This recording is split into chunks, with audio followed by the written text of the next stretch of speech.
All rise for the pledge. To the flag of the United States of America and to the republic for which it stands, one nation, under God, indivisible, with liberty and justice for all. Please call the roll. Councilman Alvarez. Here. Councilman Cullen. Here. Councilwoman Eckhart. Here. Councilwoman Hudak. Here. Supervisor Hay. Here. Notations of exits in the front and the rear. Any electronic device, please put it on vibrate and make a motion to come out of executive session. We had discussion this evening about members to be appointed to the planning board and the ZBA. No decision was reached. I'll second. All in favor? Aye. Okay. Next is a public hearing for Maplewood North subdivision. It's a 280A. So moved. I waive the reading of the public hearing notice. Second. All in favor? Aye.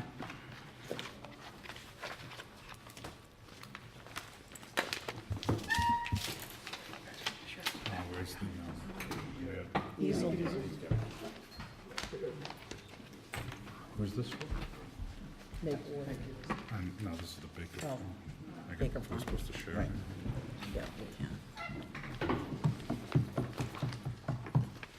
I know this one. Well,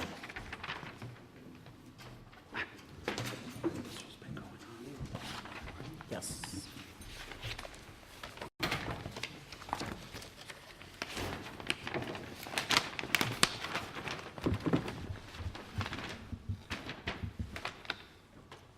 okay. Good evening. My name is Joe Bashinsky with Dibble Associates. With me is John Petrillo, an officer in the Maplewood North Group. Our proposal involves a property owned by Green Chimneys on the west side of Doansburg Road. It consists of... Could you do us a, oh, we got a map, so we don't really need it, right? No, it's Okay, for the public, so. fine, go ahead, sorry. The property consists of 39 acres. It's currently used by Green Chimneys for their agricultural activities. It's the barn on the left, just before you go over the East Branch River. The property is located in both the town of Patterson and the town of Southeast. The applicant is Maplewood North Group. They're proposing to acquire 2 building lots from the parcel. We'd like to create a 3.6 and a 7.6 acre parcel. They are actually in both towns also. The town of Southeast, the R160 zone, and in Patterson, the R4 open space overlay zone.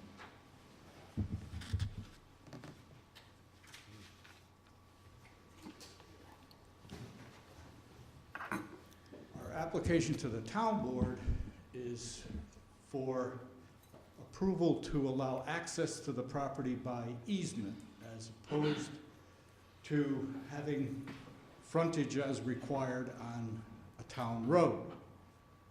It's under the provision of what is commonly called the 280A of town law. We looked at the property, studied it for the alternative of extending a road. I should go back a little bit. We had a little bit of frontage on Bradford Court, which is one of the cul-de-sac roads in Maplewood North. We have 50 foot of frontage located on Bradford Court. We looked at the means of accessing the property with the planning board, and as opposed to extending a road and cul-de-sac into the property, we were able to demonstrate that there's much less disturbance, that we could serve these 2 lots with a common drive. And the proposal is to bring a common drive in from the cul-de-sac to serve lot number 1 in Southeast, and a drive up into Patterson to create a lot number 2 with their own individual driveway. The proposal that we have here will require the Same review by the town of Patterson, subdivision, 280A, as well as variances because of our lack of road frontage. Happy to answer any questions. I have a question. The section 288 of the town law speaks of allowing the issuance of building permits on roads that, on properties that are not serviced by town-maintained highways. Now, the lot that you're seeking to create and to have it accessed over an easement is actually in the town of Patterson, is it not? Yes. So the town of Southeast would not be issuing a permit to build a structure on that property at all. Correct, it would be town of Patterson Have you made application to the town of Patterson for this relief? for subdivision. Yes. And you're subdividing properties in the town of Patterson? It would be creating a 7.6 acre lot But it's in the really, town of Patterson without frontage on any road, yes. correct, so shouldn't that application be made to the town of Patterson rather than to the town of Southeast? Because we're not issuing the permit. Well, you'd be issuing a permit for our lot 1 in southeast, If that's got frontage, but it's deficient under the R160. that requires a variance. That's an alternative, yes.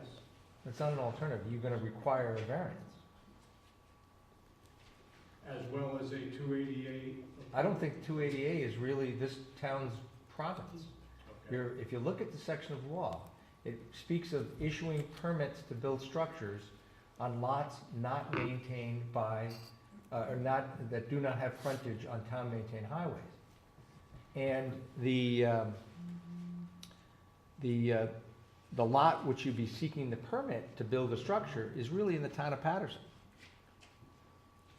So you'd be asking the town of Patterson to allow a permit to be issued Mhm. based upon an understanding that you would be able to get access to a municipally maintained road through lands in the town of Southeast. But I don't think a 280A is a proper, unless you were creating another lot in the town of Southeast that did not have frontage. Okay. That's my interpretation, my view of how that law works. So in your applying to the town of Patterson, you should also be applying to the town of Patterson for a 280A waiver. Correct. And I don't think that that's the appropriate relief here but the creation of that lot in the town of Southeast, if it's deficient in frontage, doesn't necessarily mean it's not as we call them, pre-existing non-conforming lots, but in order to get a building permit on that lot, you'd most likely need a variance from the frontage requirement, because you got a sufficient amount of area, I assume, Yes. width and all the other necessary things. I think that the appropriate approach would be to get a variance for the frontage, get your building permit, go to town of Patterson and get them to issue a 280A. Mhm. Then would we be referred to the ZBA? Well, you know, how you get to the ZBA is you make an application for a building permit on that lot that's currently existing, is it not? No, we're creating, You're creating a lot in Southeast, yes. then the planning board would make that. Okay, well, Have we've you- been there. Well, they should be referring you to the ZBA for review of that lot. But I really, you know, I'm sorry I didn't focus on this earlier, because I think, in essence, your relief for 280A is really in the town of Patterson, not in the town of Southeast. I understand your logic on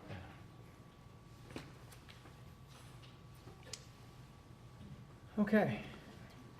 I take it you're gonna be making application to the planning board and to Patterson. Yes.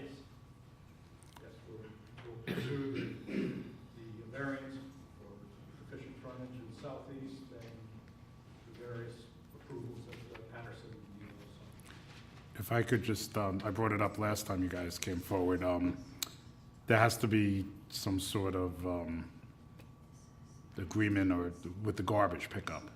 That, you know, I have concern of that whoever lives in the Patterson house is just gonna be bringing their garbage out and expecting the southeast district to pick it up. We had an issue on another road where part of the road was in Connecticut, part of the road was in New York. The Connecticut people for quite some time were just getting their garbage picked up for free, which isn't fair to the Carter, because the Carter wasn't aware that these homes were in Connecticut. They weren't paying for the service. So I don't know how that's gonna be resolved, but that's something that should be investigated, because we can't, right, we couldn't make that house in Patterson part of the No, district. you could not. Right, so, Whatever unless gets- Patterson's willing to come around and pick up the garbage, but it seems pretty much out of the way for one house, but, I think they were gonna collect it on their end of the taxes and then pay the town of Southeast. was that the, okay. We just need to get an agreement on that, I guess. Could that be done, Lou? Actually, if they do that, John, the best thing to do personally is for the, Patterson collects it and then pays the Carter AAA, who is our current Carter, and whoever the town Carter is at the time of the contract each year that they do that, and then possibly just provide us with proof of payment. That'd be about the best thing to do. You couldn't pay us truly directly because it's not part of the district. That's a ways down the road. Now, let me ask you a question of someone. Could you possibly be denied a variance, but would you still take the lot in Patterson?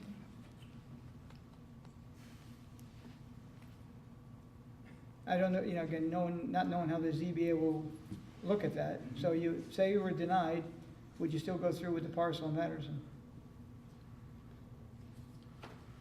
No, don't answer now. Think of it in the future. Couldn't answer that. Okay. I think your best bet would probably be go to the town of Southeast first, and depending, you discuss how you want to do it, but In your application to the town of Southeast Planning Board, is that for a subdivision of certain lands within the town of Southeast? Yes. Okay. And so that property that has the 50-foot frontage on Bradford Court is part of a larger lot? Yes. So Part of. by subdividing it, are you making the frontage, the existing frontage, any less? No. Okay. Because that would be a problem, is what I'm trying to point Well, I know this is a public hearing. I don't know at this point, I would assume that since it is a public hearing, should we elicit some public comment, or is out. You this? certainly can. I Yes. mean, I feel that the 280A application is really not properly laid before the town of Southeast. But if they, you know, it was a notice public hearing, if they wish to take public comment, they're certainly more than welcome to. Tony? it's open to the public. Anyone from the public wish to speak to this? Seeing none, at this point in time, will I close it and then let them do whatever applications they need to make? Yeah, well, that's fine. Okay. Um, I'll make a wouldn't be motion, taking to- any action anyway. I'll make the motion to close the public hearing, seeing there's no public input. I'll second it. All in favor? Aye. Thank you for coming. Thank you.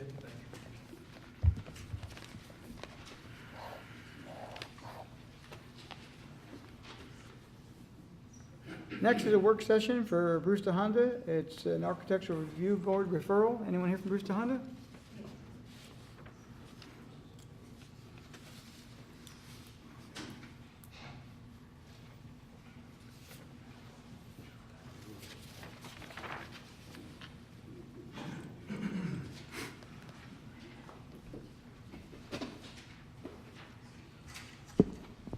Good evening. Richard O'Rourke from Keenan Bean on behalf of Leo Motors of Albany, Brewster Honda. Everything that occurs with respect to these buildings goes through corporate Honda, and it's not as bad as what McDonald's used to be like with the Golden Arches, but nevertheless, it is necessary for final plans to be approved through Brewster Honda. The result of that was that there were some minor changes to the already approved plans from the Architectural Review Board And with that, word was received that there had to be some modifications. So that then triggered the necessity of going back. And so Tim Allen from Bibbo Associates could take you through the modest changes, which in many respects actually incorporates some suggestions that I think were first suggested by the neighbors. So, Tim? Real quick.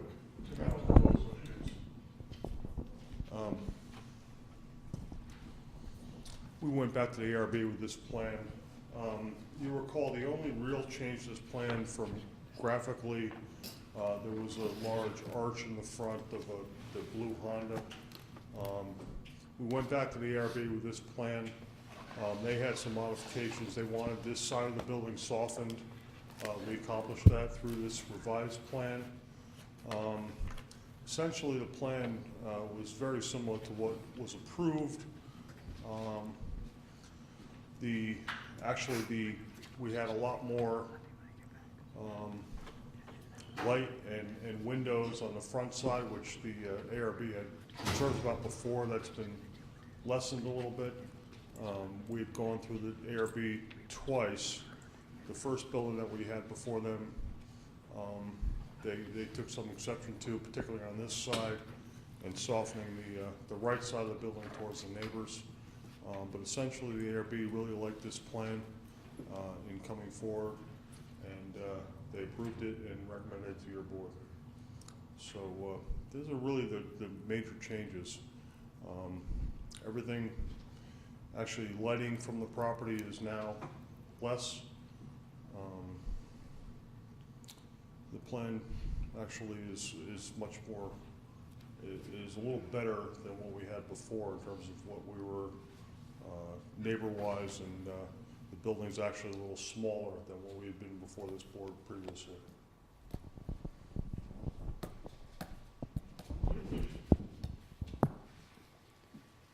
Can I ask a quick question? I just wasn't clear, and I was at the ARB meeting, and they definitely like this plan a lot more. But you don't mean there haven't been changes since that meeting, correct? No. Okay, I just wanted to make sure that that was, okay, because that was a little The confusing. site plan remains the same. Yep. Okay. And the same with what they, with whatever the ARB approved is what we're seeing now, correct? Correct. Okay, I just wanted to make sure, thank you. Anything else on the board? I mean, we've seen this a few times, and we're here for modification. A few times. Looks fine. Okay, A few hundred. thank you. Okay, thank you. Thank you.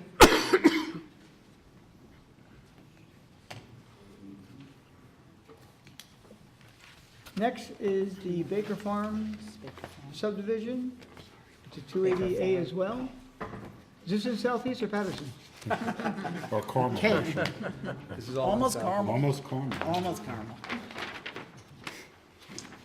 Good evening, I'm Paul Lynch from Putnam Engineering. Project is located up on Enoch Crosby Road. It's a 32.8 acre site. We're subdividing it into 4 lots, the smallest lot being roughly 4 acres, the largest lot being 16.8 acres. There's going to be a common driveway that services all 4 lots, which runs up off of Enoch Crosby Road. And it's basically a 1,000-foot long road that gives us the access to the bulk of our property. And that's why we're here at the 280A. The common drive, is it going to be served by a homeowners association? How's that going to work? It's either going to be a homeowners, I believe it's going to be a homeowners association. They'll have the maintenance that all 4 share in.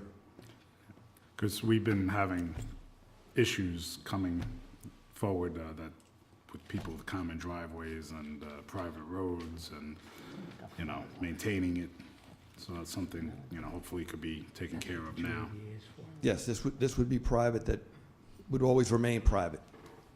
Well, that's what they We all heard say. that, Well, yeah, exactly. It's No, I know. Just build it to town spec, you might have. Okay, unfortunately, you know what, I didn't get a set of these plans. Here. I should They're have. right here. We just gave them. Is that the one? Yeah, that's right. Oh, okay. Here, You see Nice the one. bottom of the green one, that long, yes. right, so it goes up, is that the one? Okay. Yeah, Baker. Yeah.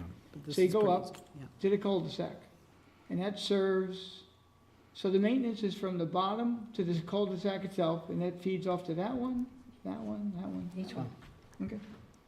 How And they would long have, is they it? would have a common driveway maintenance agreement, which would, you know, if they don't end up doing a homeowners association or a CPS 7, they would have to have an agreement, a recorded document that, whereby the owners of those lots would know that they have requirements that they maintain the property, the common driveway. Okay. Yes, yes, that's correct. And the dark spot up there in the top left-hand corner where the parcel meets, is that, what is that, the gray area? This up here? Yes, what is that Those are gray? just steep slopes. No, the heavy gray, is that steep slopes? It almost looks like it's water from here, but No. it's Yeah. steep slopes? That's all steep slopes. Okay. Have they all been perked out? Are they all Board of Health approved? They've all been perked out. They've been witnessed by the city and also the health department, yes. Okay. This one's been around a long time. Question, was underneath, there was a purchase made, it's smaller than it was by a homeowner, is that, could you just show me where, if that's what I thought it was, okay. Okay, Yeah, there's that strip that's gonna go to Azzaretti. right, And then as part of the filing of the map, there's a strip of land that goes to the cross. Very narrow, so like a 5-foot wide strip. right. But that's because, you know, the driveway was in that area. It was just easier to give the land than to do anything else. Okay. And does that property abut the Cornwall town line? Is that the town line or no? Behind, Behind? no, No. it's southeast. I believe the town line does run on Right. that property line. But on the, up top, that's, So that's southeast. That's still south, That's yeah. Ivy Hill and up in there, Okay, so. okay. Anyone else on the board? Anyone from the public? Okay, thank you. You're welcome. Thank you. Okay, make a motion to go to the regular portion of the meeting. Second? All in favor? Aye. Waive the reading of the correspondence. Approval of the voucher list for $683,533.98. So moved. I'll second. All in favor? Aye.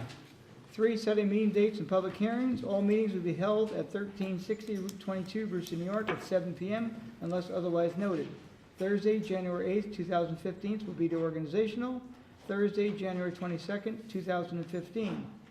It will set a public hearing for the rezoning and zoning text change local laws for Crossroads 312 for 7 p.m. Thursday, January 22nd. Oop, 2015, that should be, I'm sorry about that. Going back in time by 1,000 years, I like that. I don't think we could make it. Move for discussion? All in favor? Aye. Waive the reading of the budget transfers. Resolution for outside storage. Resolved that the town board of the town of Southeast hereby adopts local law number 3 of 2014 pursuant to municipal home rule law to amend chapter 138 of the town code zoning to amend the definitions pertaining to outside storage as an accessory use in commercial districts and to modify the bulk requirements and regulations relating to the outside storage use within the town. And be it further resolved that the town clerk be and hereby is authorized and directed to, A, enter said local law in the minutes of the meeting and in the code book of the town of Southeast, and B, give due notice of the adoption of said local law by filing such with the Secretary of State of New York within the time required by law. So moved for discussion. Second? Discussion. I'd like to thank the board for doing this. I think it's correcting an injustice was done some time back, and at this point in time, it looks like the people out in Route 6 that have these warehouses and things like that can now finally get some tenants. All in favor? Aye. Number 6, it's a special permit request for WB New York LLC. Resolved that the town board of the town of Southeast hereby makes the following findings of fact in connection with the instant application. 1, the proposed use is in such location and is a size and character that it will be in harmony with the appropriate and orderly development in the surrounding district and will not be detrimental to the immediate site or adjacent properties. The location and size of the proposed use, the nature and intensity of operations involved in or conducted in connection herewith or therewith, its site locations, and its relation to access streets will be such that both pedestrian and vehicular traffic to and from the use and the assembly of persons in connection therewith will not be hazardous, provided the conditions set forth herein are incorporated in any final approval. 3, the exterior appearance of the proposed structures will not hinder or discourage the development and use of adjacent land and buildings. And 4, the proposed use will not require such additional public facilities or services or create fiscal burdens upon the town greater than those which characterizes use permitted as of right. And be further resolved that based upon the foregoing findings, the town board of the town of Southeast hereby grants a special use permit to WB New York LLC in connection with the subject premises in accordance with statement of use prepared and submitted to the planning board in connection with the project development plan application and incorporated herein by reference on the following conditions. 1, the applicant shall operate the facility in compliance with all conditions set forth in Article 10 of the zoning code.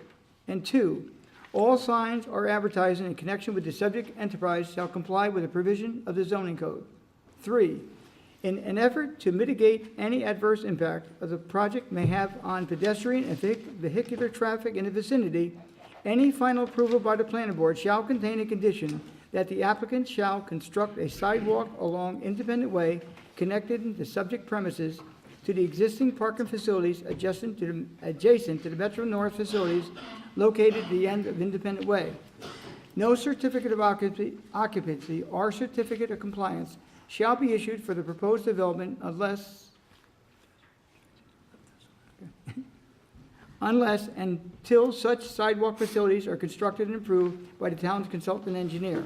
4, the planning board shall employ the advice of its engineers, engineering and design professionals to mitigate any adverse drainage or sheet flow of storm water which may be exacerbated by impervious surfaces and improvements being proposed, and incorporate same into any final approval of foregoing project development and plan application. And be further resolved that the town clerk is hereby authorized and directed to forward a certified copy of this resolution to the owner of the subject premises and to the Secretary of State. And, yeah, you have to add that to it as well. No, Secretary of the Town of Southeast Planning Board. Yeah? That's what it says, right? Okay. I have a correction here. Okay, Southeast, so Secretary of the Town of Southeast Planning Board. So moved on behalf of the town board. I'll second for discussion. Discussion.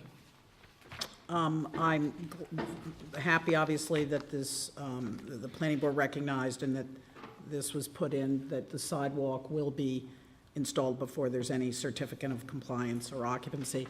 My other concern is, who takes care, does that burden then of taking care of the sidewalk, shoveling, repairs, does that then fall to the town? No, it should not.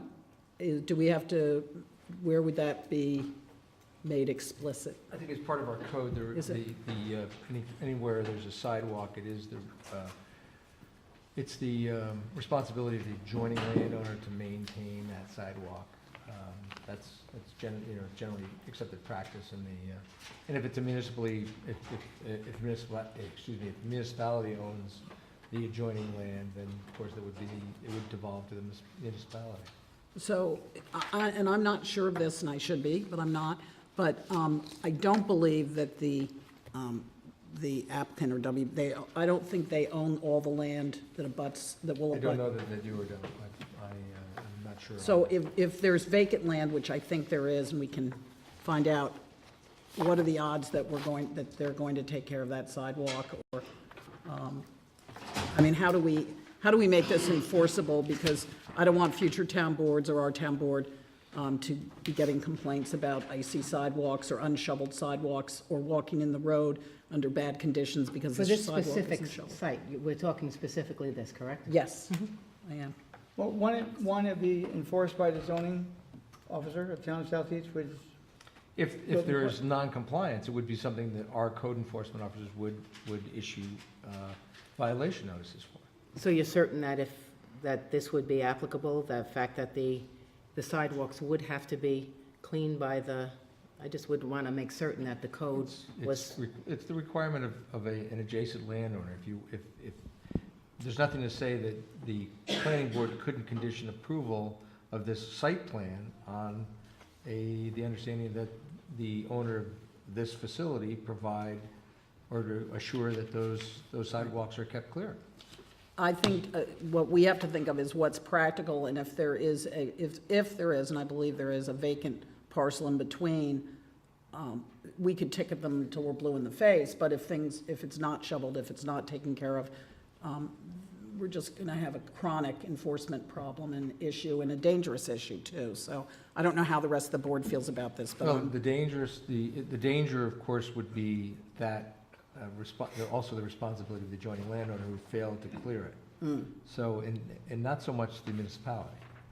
So I'm not as concerned about that as I am about making sure that there is somebody in place that would knowingly, clear those sidewalks. But just because it's a vacant piece of land doesn't mean that. Oh, I know it's owned, I just, it's not someone who's there who's going to be able to, I mean, if it's someone who doesn't live there, obviously, it's a lot more problematic, but. Jeff, had you taken that into consideration? Yeah, I just want to clarify the location of the sidewalk with respect to our property.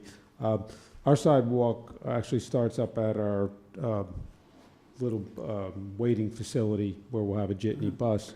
The sidewalk extends down our driveway all the way along our frontage to the Metro North Station. So all of the frontage which the sidewalk runs along is our frontage, thereby the law would obligate us to do it. Okay. That's number one. Number two, we're going to have an extensive snow removal maintenance obligation for the entire facility, and we have no problem complying with A, the law that's on the books, and B, our obligation to keep it open. So just for clarity, though, we do own all the frontage along the sidewalk, so that would obligate us. Okay.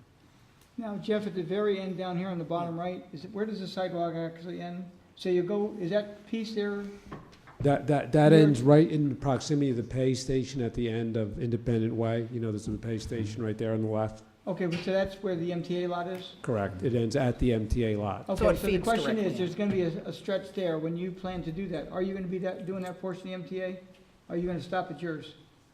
The last several feet don't front on our property, but are in the town's right-of-way, to my knowledge. The town has the right-of-way associated with Independent Way, and that's where the sidewalk is located.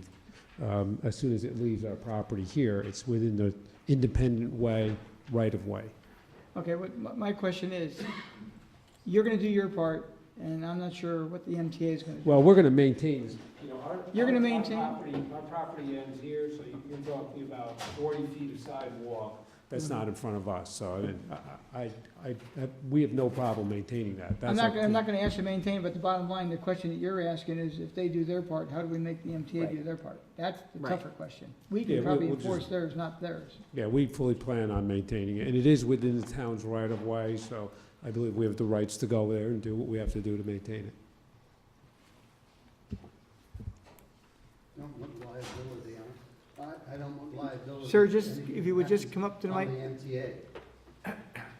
Jeff, could you repeat that so the public can hear what he said? Yeah, Mr. Levian, who's representing the owner, stated that he doesn't want liability with the. I don't want liability for clearing something that happens on MTA property. Right. Okay. And I understand that, and it makes perfect sense to me. I'm concerned for safety reasons, obviously, about that 40 feet, which I understand it's not your obligation, but I am concerned, that's So all. the first ticket we write will be to the MTA, okay? That's the MTA's obligation right now. I don't think I don't think Well, there's a they show- sidewalk currently there. Well, near the pay station stuff there Yeah. is. Well, that's. Right, I know, down. Okay, any other comment? All in favor, or roll call vote? Roll call, Oh, please. Roll call? Councilman Alvarez. Yes. Councilman Cullen. Yes. Councilwoman Eckhart. I still have reservations about this project, so I'm going to vote no on this. Councilwoman Hudak. Yes. Supervisor Hay. Yes. Okay, next is to adopt the finding statement for Crossroads Street 12. It's a lengthy document. It's approximately 23 pages long, so I'm not going to begin to read it. I'm not going to ask anyone else to, because you'll probably die trying to read it. So what I'm going to do now is pass out to each of you. We had a last-minute revision by the applicant. It was handwritten. I'll pass these down to you. Now, what I'm going to do is enter into the record this evening, revised, R number 7 revised, and the only revision from what you have in your package is this piece of paper with that correction, okay? So with that, I'll hand this to the town clerk. So this is revised, this is included in this. Okay, Their package that they have will add this. okay. This will post on the net. Okay? Before we start, Ashley open wants for to- discussion and let Ashley. There were two other minor revisions. There was a correction of a typo in the table. Was it part of this? It was in the same email where you received the handwritten comments. There was an attachment that had a PDF of the full document with the typo corrected, as well as. Okay, do you, They found your typo? I found my typo. Because you were always finding their typo, so. Michelle, do you? Yeah.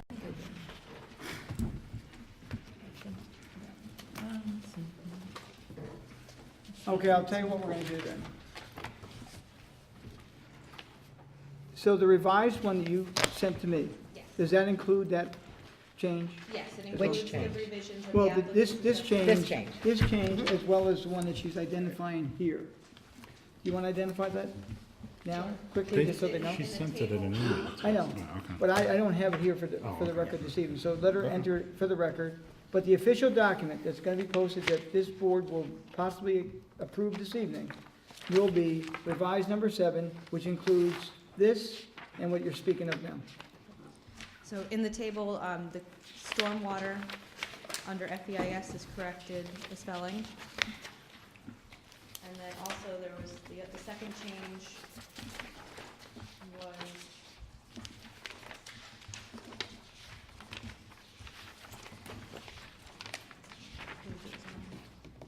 I might bring a red line version, Well, if it's included, so. It was included. okay. It's included in the official one that we're approving this evening, or disapproving, whatever, will be there. And Ashley, could you, I'm sorry, what was in the table? I didn't get that. Stormwater was misspelled. Oh, okay. Okay. Again, it was lengthy. Basically, this is the way I would suggest we consider doing it this evening. We'll all make whatever comment to it. When this comes in front of the board, what I'm doing this evening, I'm not going to repeat in the future because tonight's really the vote, the fact-finding of the document itself. So prior to any board member speaking, usually we start on this end. You have a different, how we want to start this evening, this discussion? Well, I first want to know, to what extent is there any necessity of reading the entire statement? I want to just know whether that is necessary. Not legally, no. Pardon? Not legally, no. Okay. I mean, That's you- fine. We've had it posted on the web. I mean, it is 23 pages long. I just wanted to know whether that's fine. Okay, If that's okay, it then, appears to be. so then how, so right now, what the suggestion is that each board member will make comments on the, adopting the final FEI, gotcha, the finding statement. Okay. Would you like to start? No, let Edwin start. Could I Edwin. make a recommendation that someone Yes. move the Yes, the I was document for wondering, yeah, adoption? Okay. And then second it for discussion? Didn't we? Okay, I didn't do that yet? No. Okay. Okay, so the document I'm moving is the revised number 7 this evening, along with the modification, but the revised number 7 includes those modifications that were forwarded. And they'll be posted on the web tomorrow. Edwin? I just wanted to start by thanking Ashley. At the last meeting, we deemed the FEIS complete. Once I got all the revisions that you made to it, I literally went through each and every page, making sure that every single comma and everything you circled was definitely incorporated in there. So I just wanted to say thank you for that. I just want to make a general statement. At the last meeting, again, there were a lot of comments being made that basically, at least that I felt that I had not read the document. So I just wanted to be crystal clear on the fact that I have indeed read the document, and although I rely on the skill set and the knowledge of our consultants for the record, again, I read everything. I'm in agreement with the FEIS and the finding statements and have drawn independent conclusions regarding to the quality and quantity of the environmental review material presented to me. In addition to that, I've also heard a lot of back and forth about that we're fast-tracking this project. This project has been on the town board's radar since 2009, for 5 years now. There's no way that this has been fast-tracked at all. To borrow Ashley's words, it's taken a life of its own, some the fault of the applicant, some of the fault probably of the town board, whatever it may be. It's taken 5 years to get here. It's just taken a life of its own. It's done its own due course. And I just wanted to, I don't feel that it's been fast-tracked in any way. Even after tonight, we're still discussing having public hearings, which still to vote on the zone change. In addition to that, then, if it was to pass muster, we'd still have to continue on site plan approval and everything else. There's a long road ahead of us. Thank you. Mr. Cohen? You don't want to go? Well, alphabetical order. Oh. Okay. No, it's fine. I mean, Edwin kind of said everything that I was going to say. This has been going on for a long time, since 2009. It's been looked at. I know there is some confusion, or some people, as Edwin says, feel that we're just wash their hands of it, the town board, and, you know, we just let the consultants do what they have to do, and we're just signing off on it. That's not true. I also read everything. I mean, it was overwhelming, the books and different chapters, and it kept changing. I'm not an engineer. I'm not a traffic consultant. I'm not a wetlands consultant. So obviously our consultants, what they say is important to us. I think the concerns with traffic was dealt with different traffic lights going forward, improvements to the road. And I agree with the environmental findings. Ms. Eckhart? Well,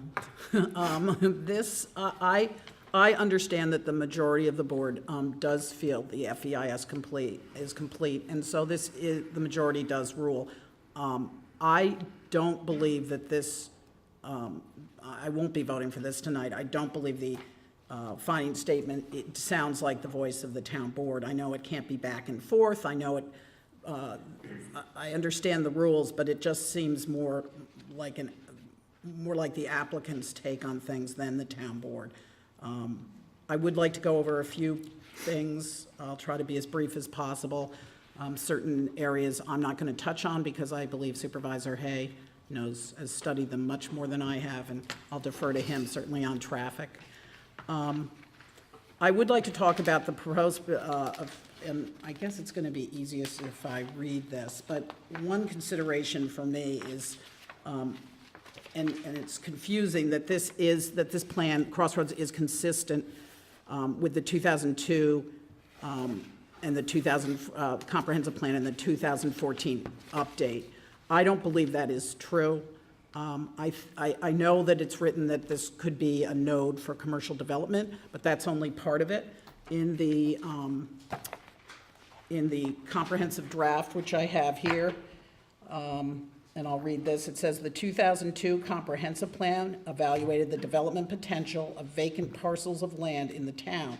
In response to concerns about overdevelopment and the loss of significant gateway or open space parcels, the town rezoned a number of parcels to rural commercial. Gateway commercial or otherwise reduced the development potential of the parcels.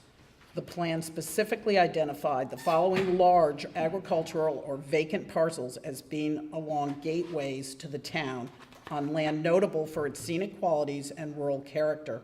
One was the land along either side of Route 312 between Route 6 and Pugsley Road, and the other, number two, is the land along either side of Route 312 between I-84 and the railroad tracks. So to me, that clearly stated in the original comprehensive plan in 2002 and the update that there was good reason for adopting the rural commercial zone for this particular parcel. Ashley was kind enough to put this back into the FEIS. I think it's really important. Certainly everyone's entitled to their own opinion, but I don't think this is cut and dried at all.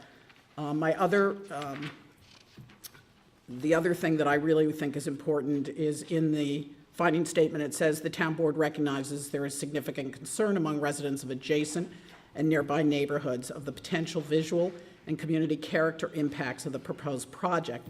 As part of the DEIS and FEIS, the applicant was required to analyze the potential visual impacts of the proposed project.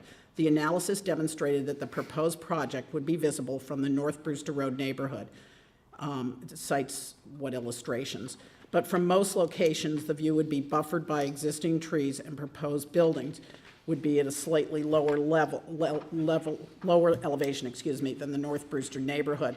The one thing that I think is really key here as we proceed is we can ask, and we should be asking for a 3D model, so which, especially as part of Ridgeline. I want to see one. I think the residents are entitled to see one, and I think it would be extremely helpful in this case because that is a real bone of contention along with the traffic. Under community services, as a hotel, retail, and commercial operation, the proposed development would generate minimal direct expenses to the town of Southeast. I disagree. I believe our secondary roads are suffering as it is. I think they'll be used greatly, a lot more if this project goes in. And we have about $12 million worth of road improvements and infrastructure to make in this town. We don't have the money to do that. I think this just exacerbates an already difficult problem. So I don't consider that minimal. And also, it says the project would be served by a private water supply and private wastewater treatment systems and thus not require any connections to existing municipal infrastructure. This is absolutely the case, but again, I'm concerned for future town boards because the town has been involved in litigation on rate setting. So that's something in future I would love to avoid. It was very tough for this town board. It's not our area of expertise.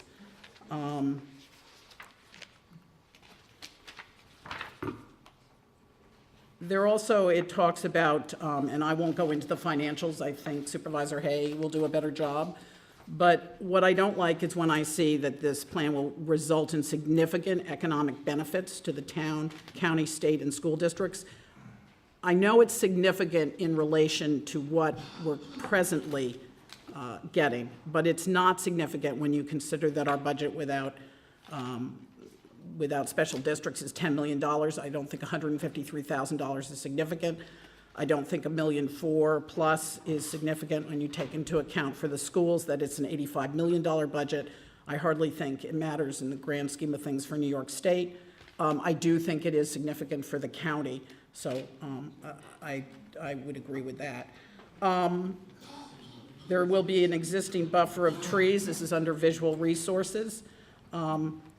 That is, I applaud that. I'm happy that that's in there. My concern, again, is the future. If it sells, it's much harder, once trees are gone, if they're cut down, and this is something that the present owner can't control, and I understand that, but tree trimming, people make mistakes, take things down that shouldn't be taken down, so I do have concerns about the visual impact as far as that goes. There again, a 3D model would be extremely helpful on that.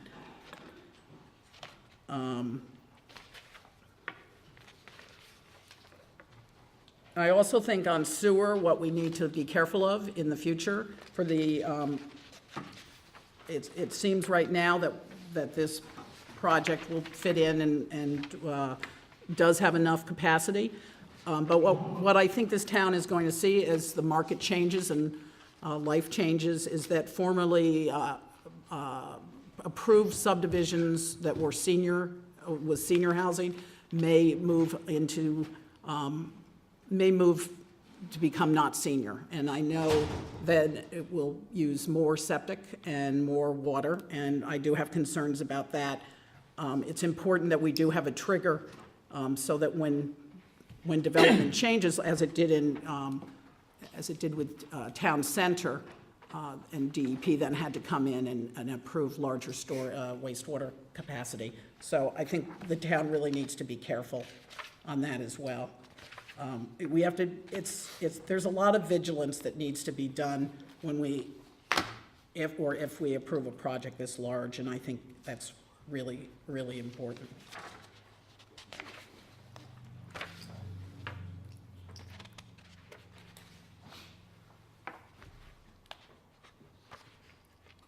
I think basically that, I think it is, for me, it's very hard to argue that when I hear things like unique shopping, or it will offer a lot more, certainly it will offer jobs.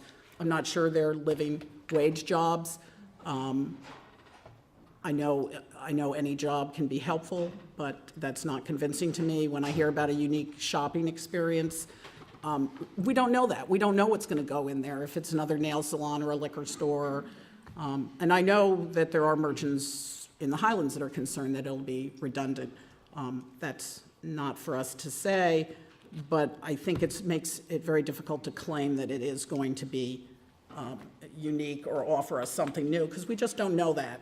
So overall, I'm uncomfortable with, obviously, with this document. I do thank Ashley for her hard work and for her patience in having me ask a lot of questions.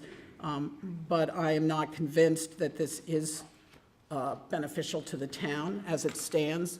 Where I do think it would be beneficial, and I would like to end on a more positive note, is unfortunately the finances don't work, but I would say I would be very happy with a top-notch hotel and a conference center. I think that's something we do need. I would love if we became a destination. I think what's really remarkable is that this is at the crossroads, as it's named, of Metro North, 84, 684. I think that's such a unique position. I think actually the land is pretty dramatic and very nice. And I would, I'm sorry that the economics don't work, but my job is not to assure profitability for an applicant. So tonight I will be voting no on this finding statement. Thank you. Liz? Okay, I want to preface my statements by saying there's been a couple or a few emails questioning whether I have abdicated my responsibility to make determinations to the consultants. I believe that anyone who follows the town board or has followed the town board since I've been here knows that I do not abdicate my responsibility to anyone. And anyone who thinks that should have come up to me privately and said it, or at least said it to my face. But that being said, anyone here who believes that I abdicate my responsibilities is completely incorrect and inaccurate. When I said the last time that I was relying on our consultants, remember, whoever was here or whoever is watching this, that it had to do with the fact that there was a question regarding whether what had to be minor completions, as explained by our consultant, Ashley Lee, was something that was unique. Was it something that was always happening? Was it?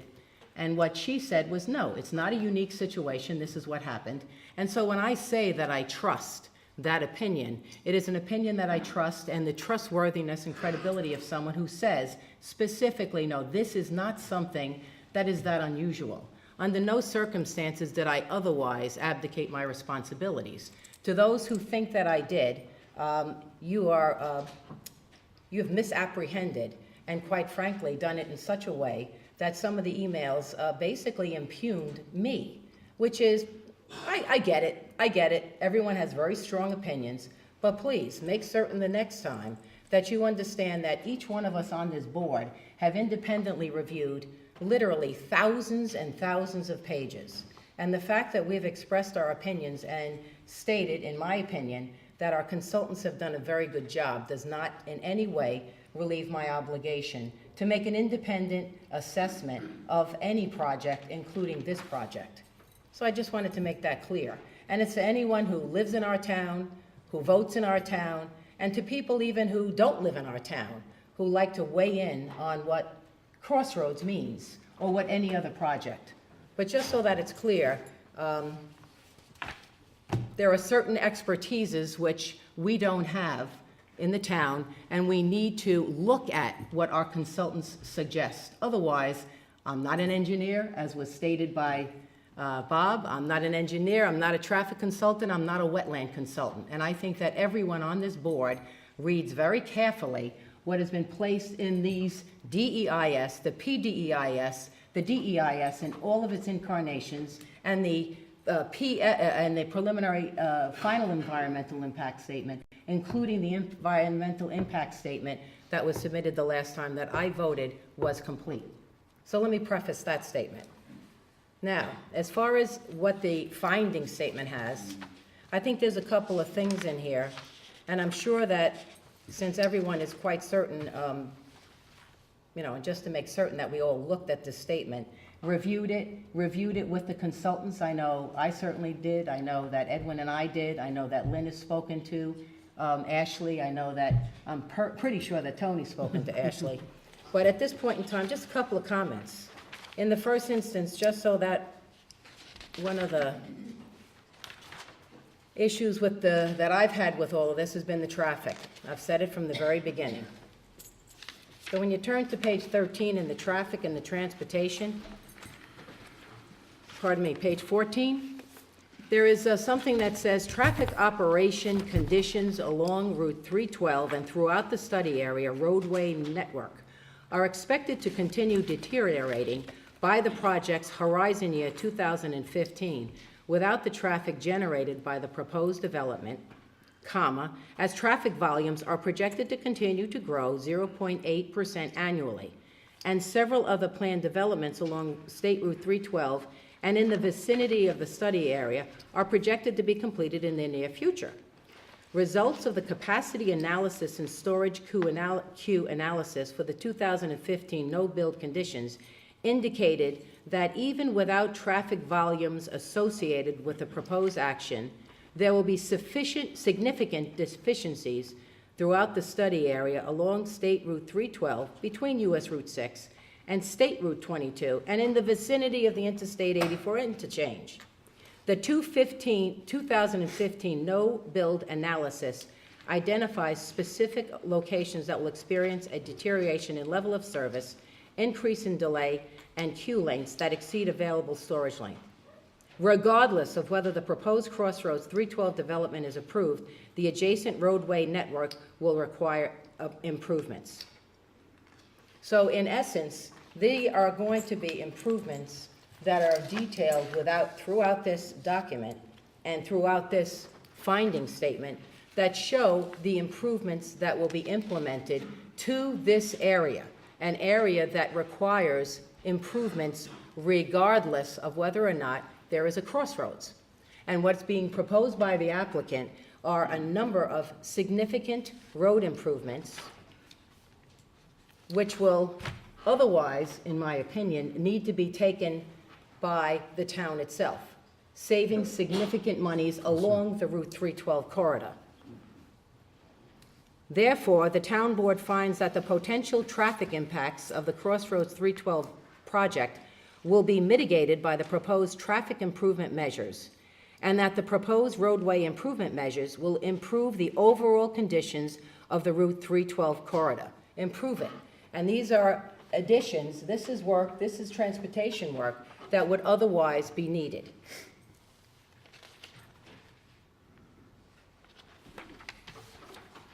In terms of the New York State Department of Environmental Conservation stormwater issues, per New York City DEP requirements, off-site road improvements shall meet the requirements of the NYS DEC Stormwater Manual for quantity control, runoff reduction, and quality improvements.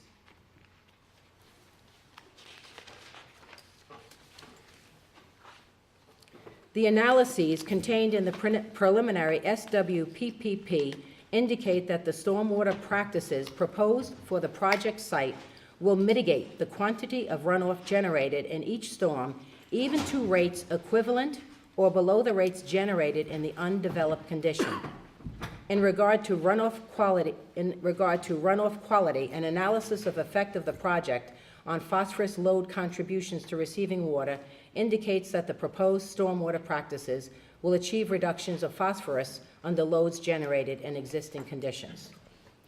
So, when one looks through the finding statement and the completed final environmental impact statement, which we were told on the town board that the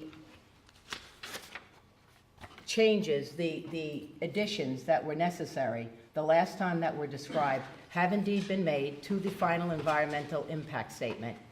and along with the environmental findings, which indeed detail when one reads this statement, and reads the statement not thinking which side one might be on otherwise.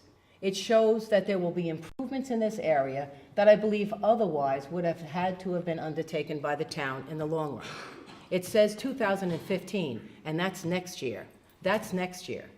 So in looking at what has been proposed, what has now been adopted as a final environmental impact statement, I am going to be voting in favor of the acceptance of this finding statements.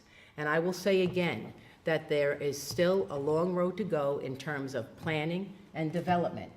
And in addition, we are having a public hearing which now, once again, brings forth all of the ability of the public to weigh in again regarding this local law. And it isn't anything that anyone here said no to. And it increases the transparency and everybody's right to come in and weigh in on the rest of this project. But I am confident, using my independent judgment, that this finding statement should be adopted. Thank you. Thank you. Crossroads 312. Okay. Before I begin, I just want to say that the Crossroads project is one of the more important issues that has come before this town board in quite some time. It has generated a lot of emails, letters, and phone calls, those in favor and those who are opposed. You can tell by the comments that you have heard this evening that someone on this board is representing your voice on whatever side of the issue you are on. I believe the single most important issue that came out of the PDEIS public hearing was that almost every person who spoke supported the need for a hotel. The current zoning for this property, RC, which is rural commercial, allows for a hotel. It also allows for a conference center and a bank. Retail is a permitted use as an accessory use. So why the need for a zone change? In the applicant's own words, uses allowed under RC zoning would not generate similar levels of sales or income due to lack of retail sales. As some of you may recall, the first submission to this applicant's project requested a new zone, 8C1A, be created specifically for this project and applicant. At that time, the applicant stated that the 8C1 zone alternative for large retail depicted a retail and restaurant complex possible of 57,000 square feet. The applicant does not feel economic returns exist to support the proposal. The applicant now embraces the 8C1 district, and the retail figure used originally of 57,000 square feet has swelled to 146,000 square feet, a questionable 86,000 square feet increase. Let me share with you the words of a previous supervisor of Town of Southeast in a Journal News article dated May 4th, 2007, concerning the rezoning of the Crossroads parcels. The super was a town board member when the Crossroads parcels were changed from 8C1 then to the current RC zone now. The developer of the Highlands is now the applicant for the Crossroads project. Now this is the supervisor speaking, quoted, "What we're trying to do is not have another Home Depot type of development. The town board has learned from its mistakes in approving the Highlands. We're not trying to say no growth, we are trying to say build in a way that it'd be good for our town." Now let me share with you a bit of history on hotel development here in Putnam County. This information comes from an article printed on November 1, 2007 in the Putnam County Courier. It is in reference to a hotel complex proposed in the town of Carmel. Now this is the developer, and it's not the developer here in Putnam, that's for Crossroads. It's a completely different developer. Now, within 60 to 120 days, ground will be broken. The developer predicted within 2 years the hotel would be completed. Those who said it would never happen will see a hole in the ground next spring. The hotel will be followed by a YMCA, restaurants, retail, professional offices, and some senior housing. The developer wants Putnam visitors to no longer travel to Greater Danbury, Southern Dutchess, or Northern Westchester for lodging. The developer said residents were eagerly awaiting the construction since proposals will result in great tax benefits for the community, as well as hierarchy jobs, hotel managers, catering directors, as well as hotel staff. The hotel will be a great resource to both local residents and local businesses which need hotel in this county. Sound familiar? However, that was over 7 years ago, and the project has never broken ground. This should raise a red flag. Once a town changes the zone to accommodate the applicant, the town should have some sort of guarantee that the hotel will actually be built on the site. That guarantee at a minimum should take the form of a bond or some other financial non-performance instrument if a hotel is not built within a reasonable amount of time. Nestling a hotel among several large retail buildings in the middle of a parking lot may not be an ideal location for a hotel, but it sure make an easy excuse to, at some future date, eliminate the hotel and request additional retail as some sort of hardship. Don't forget, the existing RC zone allows for a hotel, and changing it to 8C1 will require a waiver.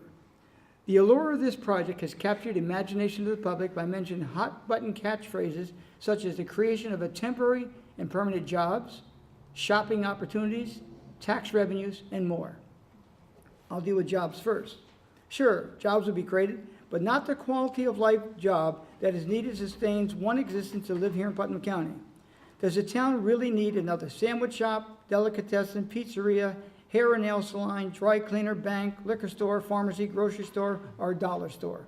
Almost every shopping center in town offers at least one, if not multiple stores that provide these services. These types of stores will just dilute the bottom line of similar stores in town, which will then add to another retail store vacancy in a less traveled area of town. Tax revenues? At the town board meeting on November 20, 2014, the county made some interesting statements that I would like to address. The county entered into the record that the county generates approximately $53 million in sales tax revenue, and that the Highlands, the large retail project adjacent to the proposed Crossroads project, generated approximately $5+ million of sales tax revenue. Now, add that conservative estimate of sales tax revenue that will be generated by Crossroads, approximately $3+ million, and these two giant retail centers will have the potential of generating anywhere between 15 to 18% of all the sales tax revenue being generated by the 6 towns and 3 villages that make up Putnam County. Now, take all that vehicular traffic that it will take to produce those sales tax revenues by 2 giant retail centers, both within 500 feet of one another, squeeze them onto a 2-lane road, Route 312, a major east-west corridor in the town of Southeast, and tell me it won't have an impact on the quality of life, traffic, and air quality in our town. Let me demonstrate to you the town of Southeast will only share the tiniest sliver of this tax revenue pie.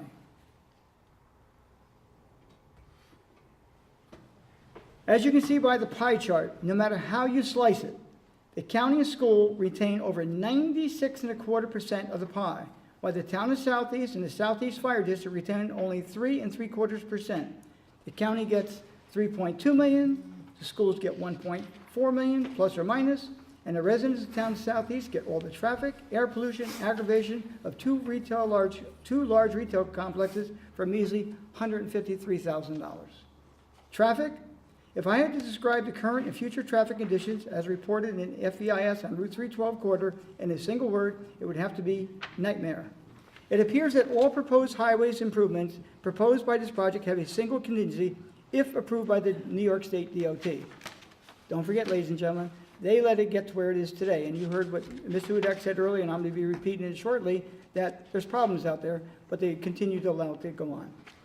Even with the improvements, the FEIS clearly states that various Route 312 lanes servicing both Crossroads and Highlands during Saturday midday peak hours and weekday afternoon peak hours could experience total delay times of between 55 seconds and 80 seconds. That minute or minute and 20 seconds may be the only inconvenience that we experience by those traveling to the site from outside a 2-mile radius of the target zone. But you can rest assured that those who live within that 2-mile radius of the target zone will experience far greater time delays, as those minutes are constant recurring minutes.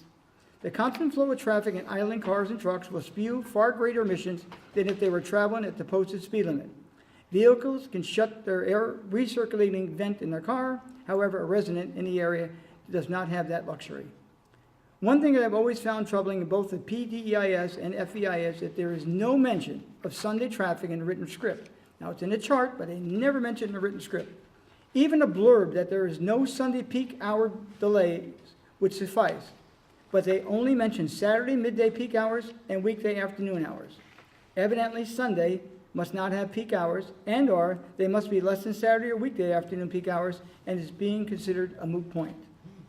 The FEIS also states traffic operation conditions along Route 312 and through the study area roadway network are expected to continue deteriorating by the project's horizon, excuse me, year 2015, without the traffic generated by the proposed development as traffic volumes are projected to continue to grow at 0.8% annually, and several planned developments along State Route 312 and the vicinity of study area are projected to be completed in the near future. One of those parcels is a 102-acre site at the intersection of Exit 19 at I-84th and 312, just across from the Highlands and Glass Building, that we need to address at some time in the future. How is that parcel zoned? RC. This project as proposed will only add to current traffic congestion on the Route 312 corridor. Vehicles will be forced to seek alternate routes, which will only create further havoc on the town's secondary roads, Minor Road, Brewster Hill Road, North Brewster Road, and yes, even Prospect Hill. If the MTA ever fixes the bridge they closed for 6 months or probably 6 years ago. And don't think for 1 second that these frustrated drivers will have any regard for the health, safety, and welfare of our residents as they speed to their destination. It's already happening and will only get worse. In closing, well, not quite closing because I got a couple more slides to show you. The ZBA addresses a 5-point criteria prior to issuing NR denying a variance to an applicant. In this case, it would be a waiver from the town board. I would like to apply those criteria to the Crossroads project, where an undesirable change will produce in the character of the neighborhood. In this case, yes. Based on comments from numerous residents that will be affected by the zone change, the neighborhood will be dramatically impacted by the development. 2, whether the benefits sought by the applicant can be achieved by some feasible method other than a variance. In this case, yes. The applicant can develop the property as is currently zoned, hotel, conference center, restaurant, office, and retail space. 3, whether requested variance is substantial. In this case, yes. The applicant is seeking large retail, much more than the current zone allows. 4, whether the proposed variance will have an adverse effect or impact on environmental conditions in the neighborhood or street. In this case, yes, both environmental and traffic. Whether or not the alleged difficulty was self-created. In this case, yes, the applicant could develop the parcels as a proposed project without a zone change. Now, I'd like to share with you I made the pie chart in case, I know I'd be hungry about this time, so I made the pie chart. And I only got a little bit. So at the bottom line, I also made a chart here showing it as a bar chart. And no matter what happens, ladies and gentlemen, that's the town of Southeast, and that's the fire district. And again, we get 3 3/4% of the pie, the county gets almost 67%, and the school gets the balance. This picture here is a picture of the Highlands on the left-hand side, and that I'm just showing you is in the ridgeline, and I'm showing that possibly in the developer's perspective of the ridgeline. Now, this one I show as what's the resident's perspective of something being built in the ridgeline. It's all in how you take the photo. Now, there's a home on North Brewster Road, which is that White House right there. And right here, it's, it's just there's a house over here, but it's, scenic, so to speak. So just remember that house. Now, this is what that house sees from the picture window. That's not what they saw years ago before Crossroads came in. Not Crossroads, sorry, Highlands. And that's why the town board, because of numerous complaints they got from people in that area, changed that from 8C1 to an RC zone. That one's a little bit closer. I like the birds, by the way, nice and colorful. Well, those are birds. 5 little lovebirds, those are birds, and those are birds. But bottom line, though, that's Crossroads. Now, what's going to happen is right in this area over here, once 84 goes along here, right over here is going to be where Crossroads will be. Now, this is what this homeowner sees. And believe me, she's not the only homeowner who sees it. Almost everyone along the North Brewster corridor from Shore Drive until probably, not quite the firehouse, it doesn't go that far. But actually, Shore Drive goes in, Shore Drive comes out. That whole area, this is what they see. Now, we're being told that, lights are gonna be whatever. This is reality. In other words, you're being told all the time, but whatever person's trying to develop something, they give you a nice rosy picture. This here is what people don't want to happen. And I'm not sure how we can ensure that that will not happen. Now, this is a house about 3 houses up the road from them as you head toward Route 312. Let's see.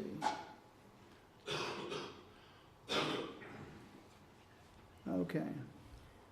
This photo is from the PDEIS. Note how the complex is almost completely shielded by evergreens. Now, it's really tough, but right down there, and if you saw it in the book, you almost can't even see the building because of the evergreens. Personally, I don't believe it. I mean, those trees would have to be so huge, but let's take for instance that it is. Now, another thing too is, this says Sunset and Locust, and it's not. It's North Brewster Road and Locust. Now, this next one is the same one. This one now is from the FEIS. Now, balloons depicting height in the original application, height reduced. However, on page ES9 of the FEIS clearly states the maximum height under the DEIS plan showed retail at 28 to 35 feet, and the FEIS plan shows retail at 38 feet. Definitely a 3-foot increase. And again, the concern is, what will these people actually see? Now, this next one, they tried to show what this is going to look like at night. One is the early evening, the top one, and this one, I don't believe it. I'm sorry.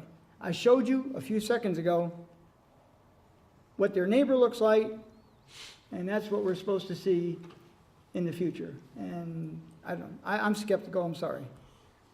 Now, this here photo is the Highlands when it was under construction. And one of the reasons the previous town board changed its zone from HC1 to RC. Now, usually there's a balloon test that they do. And I always find it interesting with the balloon test. The balloon would be like right up here, and it shows all the trees. It's very bubolic. It looks really nice. But the reality is, even though the balloon's up here, eventually those trees come down, and then what you got is this. And 35 of the 52 acres that make up the crossroads will be disturbed according to the FEIS. That's a total of 67% of the property. And you saw the previous pictures. Again, I find them questionable. And for those of you that live within a 2-mile radius, this bullseye is 1 mile, that makes 2 miles. I have to admit, the most complaints that I'm receiving is coming from this area, because these are the people that are going to have to live whatever happens on Route 312. Now, again, when I was a Putnam County legislator and I came home from Carmel, I came down John Simpson Road to Route 6. And I'm going to tell you, almost every Friday evening, that the traffic was backed up to the bridge in Tilly Foster for Route 312. Has nothing. The Highlands was there at the time. Don't know why it was so congested, but it was backed up all the way to Tilly Foster. Now, they're going to be making improvements there. They're going to be making maybe a 600-foot onto Route 312, but 600 feet, how many cars that is. Not sure how it's going to help, but so this is where the people, they're going to have to live with that. And when you read about a queuing and a backup of 55 seconds to 80 seconds, here, just remember, that car is one car. Behind it is another car, and another, and another, and another. And on Route 312, I've seen the traffic backed up without the crossroads and the current conditions that are out there, and then I blame the New York State DOT because that Route 312 is a state road, okay? The state owns the whole length of Route 312. And sometimes I question how they repair. Now, recently they've done Milltown Road. I'm telling you now, it's like your life trying to get, even though they improved it, try to get out here at nighttime. Come down here any night. Don't come visit me at 4:30. Because I'm telling you now, you'll be an extra 10 minutes because you're not going to get out on, now before, the traffic used to stop right in front of us. And maybe someone will be kind. It's not too often, but someone will be kind and let you go. But try to get out here. I bet you sometimes you can wait up to 5 minutes. It's really, really bad. So, as you heard this evening, there's people in the audience in favor and against. This board is the same. And I do want to thank all my colleagues for all their hard work, because, some of them getting beat up pretty bad because the negatives are making comment to them, And I don't like reading it. I think it's very unfair to them because we can't represent you all, okay? There's people who want it, you have support, and you have people who don't want it. So we've all spoken here this evening. It's now time for us to vote, but again, you're entitled to your opinions, we're entitled to ours, and we can't represent each one of you. I mean, God, I know a family of a husband and a wife. He wants it and she don't, and vice versa. So we're representing you, and this will move forward. And if it does move forward, we still have a lot of review to be done. And I'm going to tell you right now, we'll review it as much time as we've taken to do this. We're going to do it when we review the site plan. And if we end up with it, we'll try to make it the best we possibly can. Any other discussion? Tony, could Oh, no, I didn't could we want to- just ask, could I ask Ashley, I think it would be helpful before we vote as well, what the next steps would be, because I think there's a lot of confusion over where we go from here also. Well, I can tell you one thing we're going to be doing next is the next is a resolution to refer the local law to the rezone the Crossroads 312 parcel to the Putnam County Planning Board and Town of Southeast Planning Board. Okay. And then we're going to have Right. a public hearing on January 22nd. Go from there, Ashley. Okay. And could I also ask, do you remember, because Tony brought up a really good point, what was the height of the balloon in the tests? Do you remember? I don't recall off the top Okay. of my head, but I believe at the time they did it to the height of the hotel, at least the one that was up on the ridge. Right. So it would have been higher than 35 feet. Or No, but I didn't- now it's. Wait, time out. When I made my comments, it had nothing to do with the hotel. I only talked about the retail. Right, because the hotel is now proposed at 45 feet. Yes. But you think it would be underneath where the balloon, well, you'll look into it. Well, the I hotel's in a think- completely different area, Rich, No, I I know. believe, too. So I know. I didn't use the word hotel, just retail. Retail basically hasn't changed much, And- but the hotel did. Right, And what- they used the balloon test to help scale off the photo simulations that Right. they provided in the FEIS. Right. So those photo sims in the FEIS and the cut sheets that had the cross sections, those should accurately reflect the height of what is currently before you. Okay, And in the FEIS, the comments section under comment visual 19, there was a request, where there was a question, since the balloon study test pictures for Shore Drive was taken at the lowest elevation on the street, was other pictures taken at higher elevations on Shore Drive, and can you present them? Why was the lowest elevation on Shore Drive chosen as location to determine the view? The response was pictures were taken at many locations along Shore Drive. The balloons were not visible in any photographs.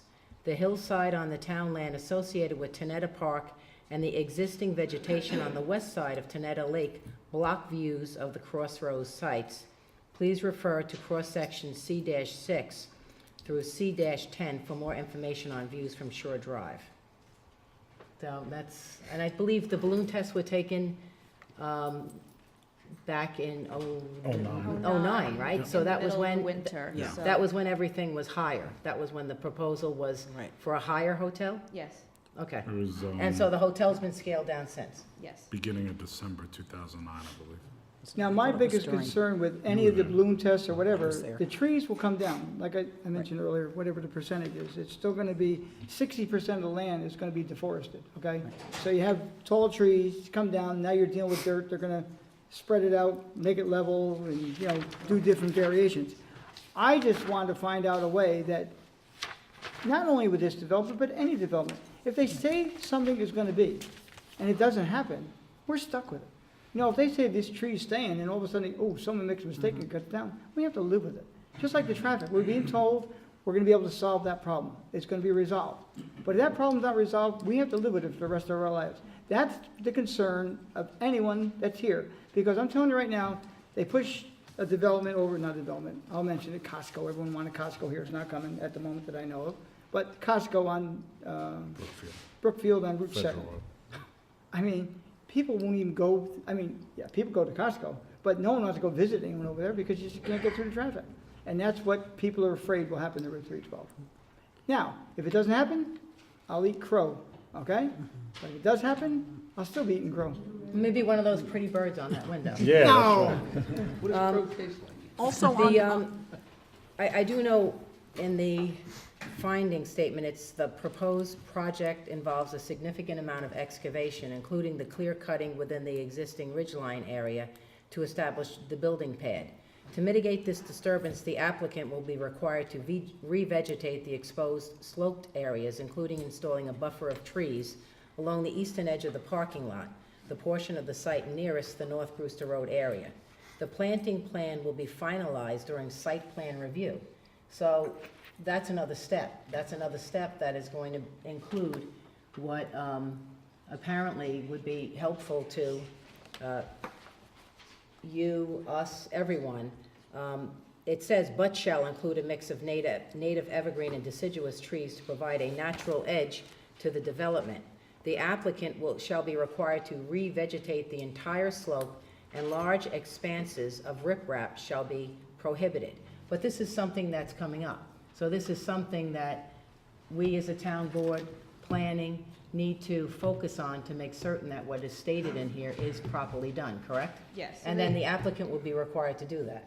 Well, they might do it, but, I mean, unfortunately, you can't see it very well, but those trees are, I mean, look at, the reality of, the property is like this no matter what you do. I don't have the high and low of the topo, okay?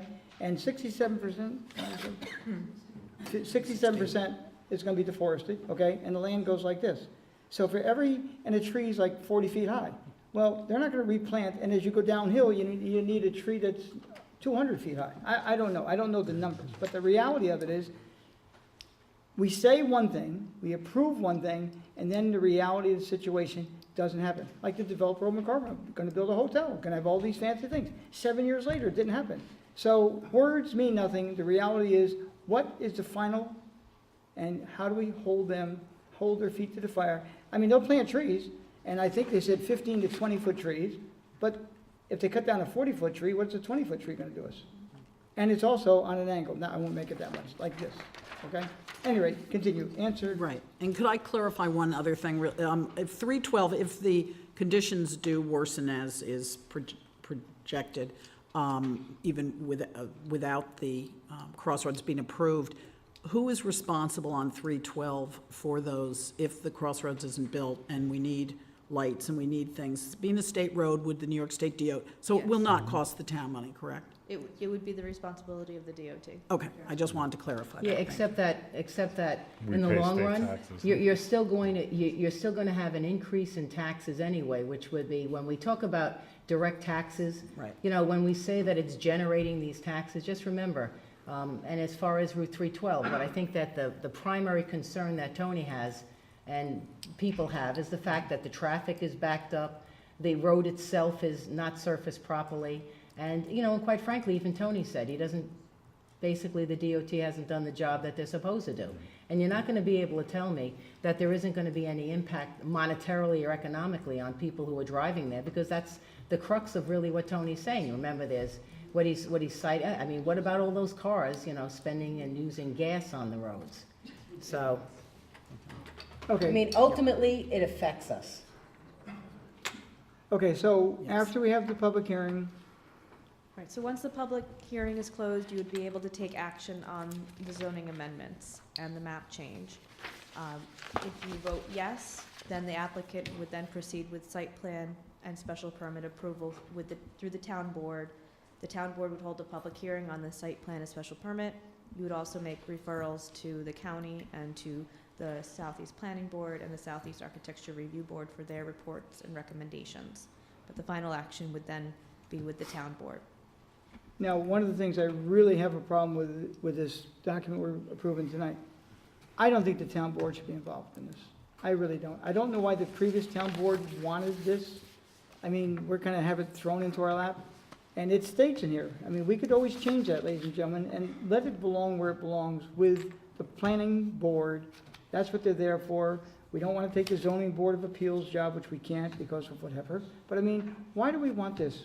I mean, you know, everything is political, but the planning boards generally are not political. We're kind of political. I'd rather see all this go in front of them. If they need a waiver, they come to the town board. If they need a special permit, they come to the town board. But for this town board to take this and now become a planning board, we're now doing double duty. I don't have a problem doing it. I mean, I did my homework, and I'll do my homework in the future, but I don't think this town board, or any town board, should do that.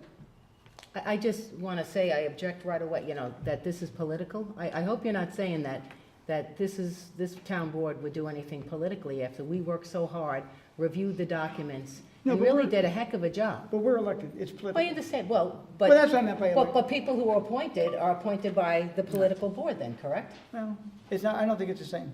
Oh, okay. I don't. We're political. Planning boards hopefully are not.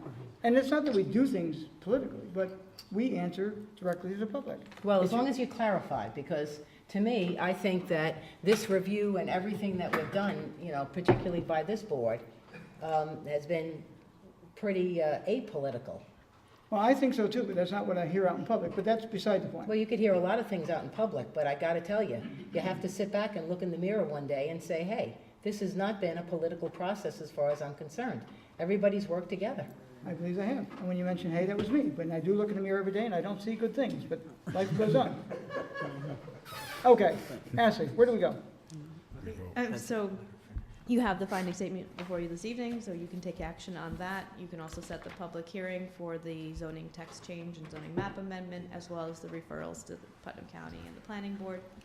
Then Well, we did that. We already said, Right. Not the referrals. We're not there yet. you're, no, but we did this, we Yes, did the yes. public, set the public hearing. And then next item is next. We're moving along. Okay. so But I wanted her to clarify that. Okay. I really appreciate it. I think, if not for maybe the public knows way better where we are, but I always like to hear it repeated. I think it's helpful for everyone to know where we stand in the process. Okay, And- so whether it's political or not, do we as a town board want to take on and continue to take on this responsibility of being a planning board?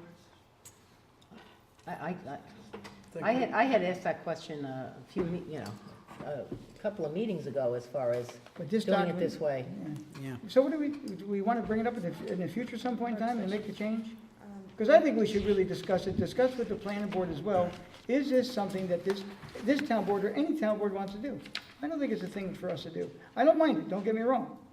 But they have tons of experience. We all have to admit, I mean, you represent the town board on the planning board, you're there a lot. Edwin, I think, is on the ZBA. Lynn was there forever. I used to go from time to time. You know, Bob is, he goes to him from time to time. But do we really want to do that? And if you ask me, I say no. So we'll discuss it at some point in time in the future. Yeah, we'll I'd like to discuss it with suggest that, Yeah. that if you do want to make that change, that you should possibly consider referring two versions of the local law over to the planning board and the Well- county.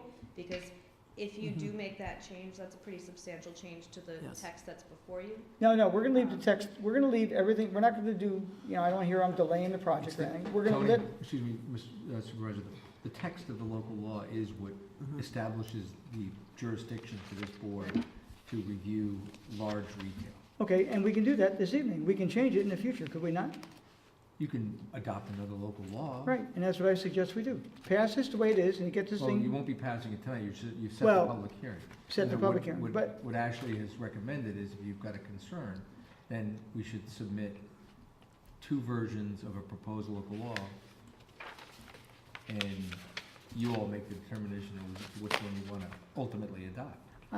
again, I'm not saying time is That the way the essence. public hearing would cover both I believe this sides. application should continue to move along under our jurisdiction. It started there, it should end there. I mean, But I want we to. were declared lead agency. I don't know if we Yeah, can stop. no, I don't want to do No, that. no, no, What he's I'm saying in trying to say future. is any future projects, before we get another type in front of us, let's discuss it. If we want to do it, we do it. And if we want to bring it back to the planning and zoning, planning board to review it, that's what I would like us to consider. But this project is moving forward exactly as it started. We're doing this start to finish, and maybe after that, we will say, boy, we don't want to do that again.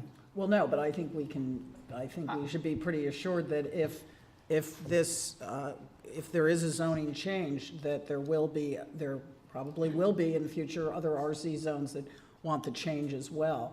So that's why it's important to establish now, Well- like you're saying,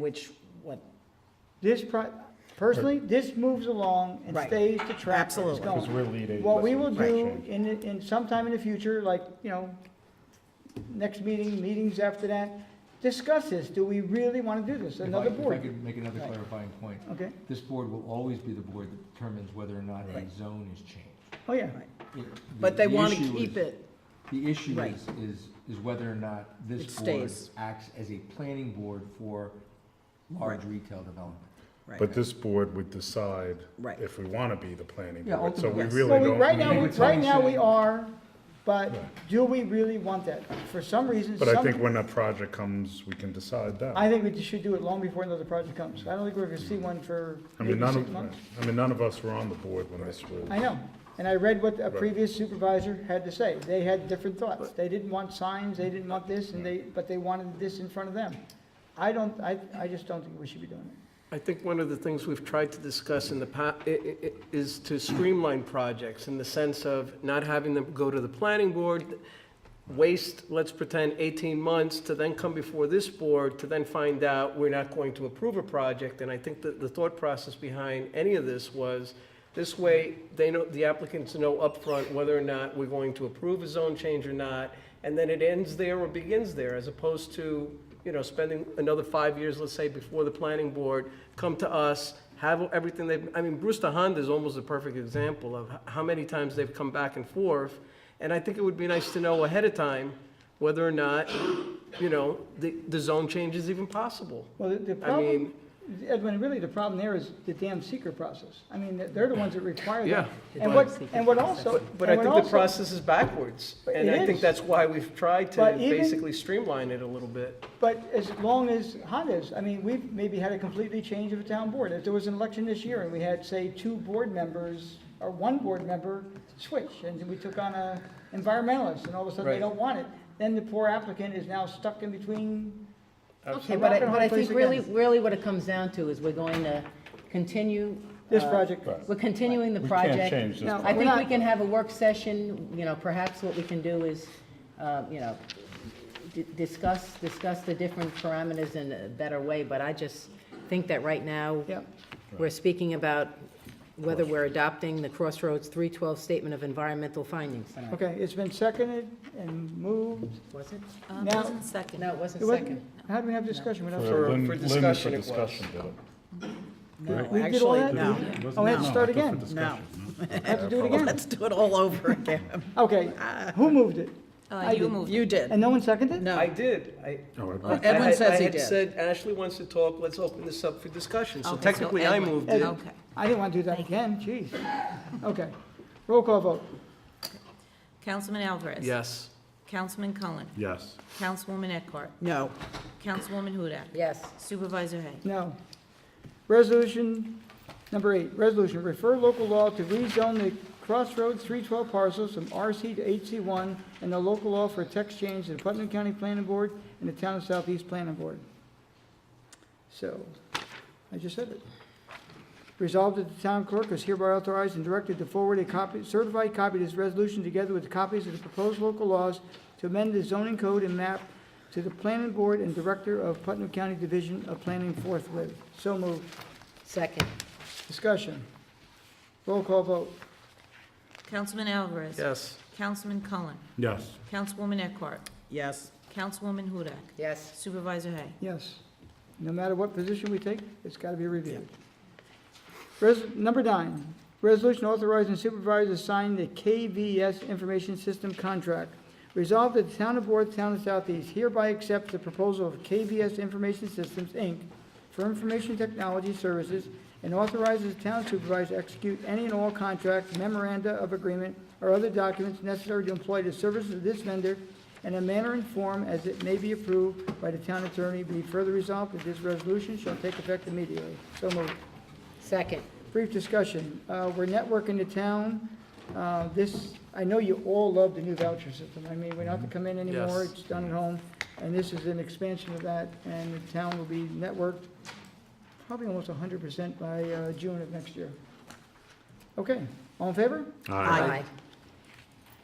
Number 10, resolution appointment to the planning board. Resolved that the town board of Town Southeast hereby appoints.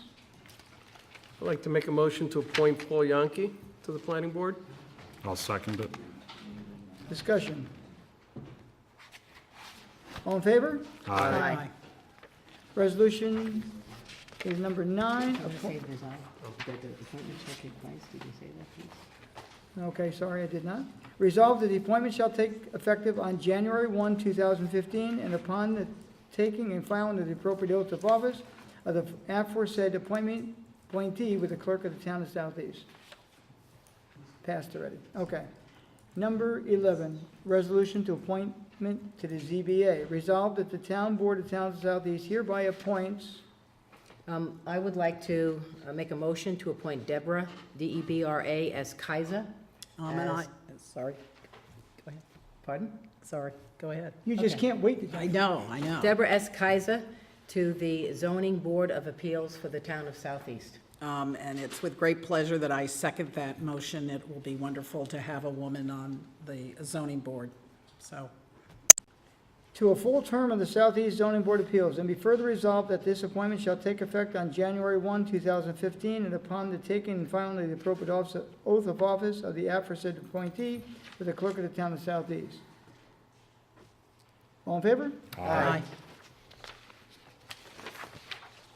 Number 12, let me just see something here. What is, Okay, this, number 12 is to increase the maximum amount to be spent in connection with the establishment of the Peaceful Hill Water District. Okay, therefore, it is hereby ordered by the Town Board of the Town of Southeast, Putnam County, New York as follows. Section 1, pursuant to Section 209H of the Town Law, it is hereby determined that it is in public interest to increase the maximum amount authorized to be expended in connection with the establishment of Peaceful Hill Water District in the town of Southeast, Putnam County, New York, to an increased manual estimate of $2,228, which will not constitute an undue burden on the property in said water district. It is hereby further determined that all real property to be assessed to pay the cost thereof will be benefited by proposed improvements at the increased cost thereof, and not benefited property has been excluded from boundaries of the said water district. Section 2. The improvements proposed for said water district consist of the construction of a water supply, storage, purification, and distribution system, including installation and/or replacement of certain mains and laterals, and construction and operation of pumping stations, and the construction and operation of water treatment facility to serve properties in the Peaceful Hill Water District in the town of Southeast, Putnam County, New York. The maximum amount to be expended by said water district pursuant to these proceedings for said improvement shall not exceed $2,228,000. Said cost of said improvement shall be financed by the issuance of serial bonds of the town, of said town, maturing in annual installments over a period not exceeding 40 years, payable in the first instance from assessment levied upon and collected from several lots and parcels of land within and said water district deemed benefited from the improvements, in an amount sufficient to pay the principal and interest on said bonds as the same become due.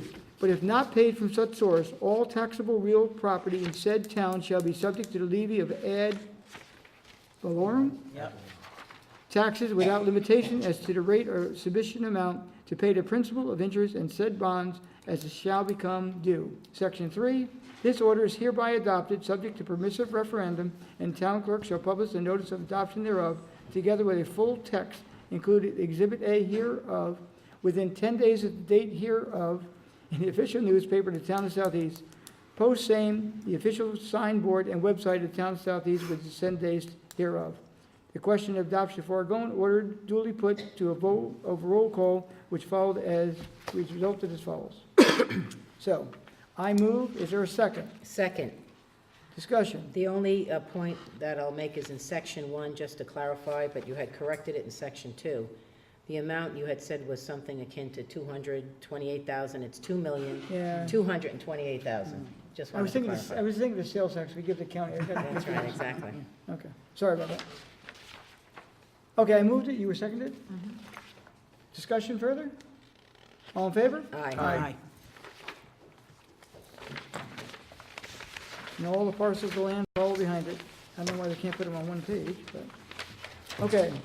13, resolution to approve town supervisor to sign 2 funding grants to renovate Lakeview Manor. We've applied for grants, which were obtained from Mr. Ball to improve the Lakeview Manor Senior Center, and I look forward to getting that done. Resolved that the Town of Southeast Town Board hereby accepts the grant funding offered by DASNY and authorizes the town supervisor to execute any and all contracts, memoranda, and agreement of other documents necessary to assess grant funds to be used in connection with the improvements of the Lakeview Manor Recreation Facility in a manner and form as may be approved by the town attorney. And be further resolved that this resolution shall take effect immediately. So moved. Second. Discussion. All in favor? Aye. 14, resolution to approve the reduction of the bond for the Drewville Mart. That's the one over by Route 6 in the bottom of Brewster Heights and Putnam County Savings Bank. That's the mobile mart there. Now therefore be resolved that the performance security posted by Drewville Heights Realty LLC in the amount of $62,200 in connection with the site plan application for premises located at 2495 Carmel Avenue, tax map number 67.6-1-40, is hereby reduced to $3,600, and the original performance security is canceled by issuing an institution, and the town clerk is authorized to return any and all original bonds, deposits, letters of credit, or other indicia of security originally posted in connection with a project to the developer upon posting of replacement security in the required amount. And be further resolved that the town clerk is hereby directed to forward a certified copy of this resolution to the planning board secretary, the town building inspector, and a property owner forthwith. So moved. Second. Discussion. I'd just like to say, that gas station is one of the nicest looking gas stations in town. They always keep flowers out during the warm weather, and I think it's well maintained, so. It is. It is a very nice looking station. And I would just add, I was at that meeting, and the 3,600 is to, the ARB especially felt that they needed to have a little more evergreen plantings on that property, so I think it will look a lot, I think it'll look nicer, especially for 6 months of the year when that's completed. I remember when I first came on supervisor, it was like in January, and I kept getting email after email, going back between the ARB and this project. And I kept seeing the word dental mall. I said, what in the Here we heck is go. dental mall? Well, I found out what it was, and they didn't like it. I'll tell you what, I think it looks a lot better than what they proposed, but that's beside the point. All in favor? Aye. Okay, supervisor's financial report. Actually, it's the last one for this year, but we still have one more to go. I won't say things are fine in the town of Southeast. They're good, okay? We're still over budget a little bit with outside counsel. That's not any fault of yours, Will. Unfortunately, we have a lot of people that feel, I guess we have some extra money and they want us to part with it somehow. But Nymer does a great job for us. So other than that, which is something we can't predict, you have no idea, prior to starting what kind of litigation you might face during the year. Again, still one overtime line that's kind of a little bit, I think, out of whack. But other than that, we're going to meet our budget, stay within it. We're going to have a couple pennies left over. And there's a couple things I might try to pay off this year, depending. I have some of this already budgeted for next year in our 2015 budget. But there's a couple extra pennies I want to, pay up some of the other things and keep us on a good track. Right now, we're in a lot better shape than we were, but we still have a long way to go. So, recognition of the public.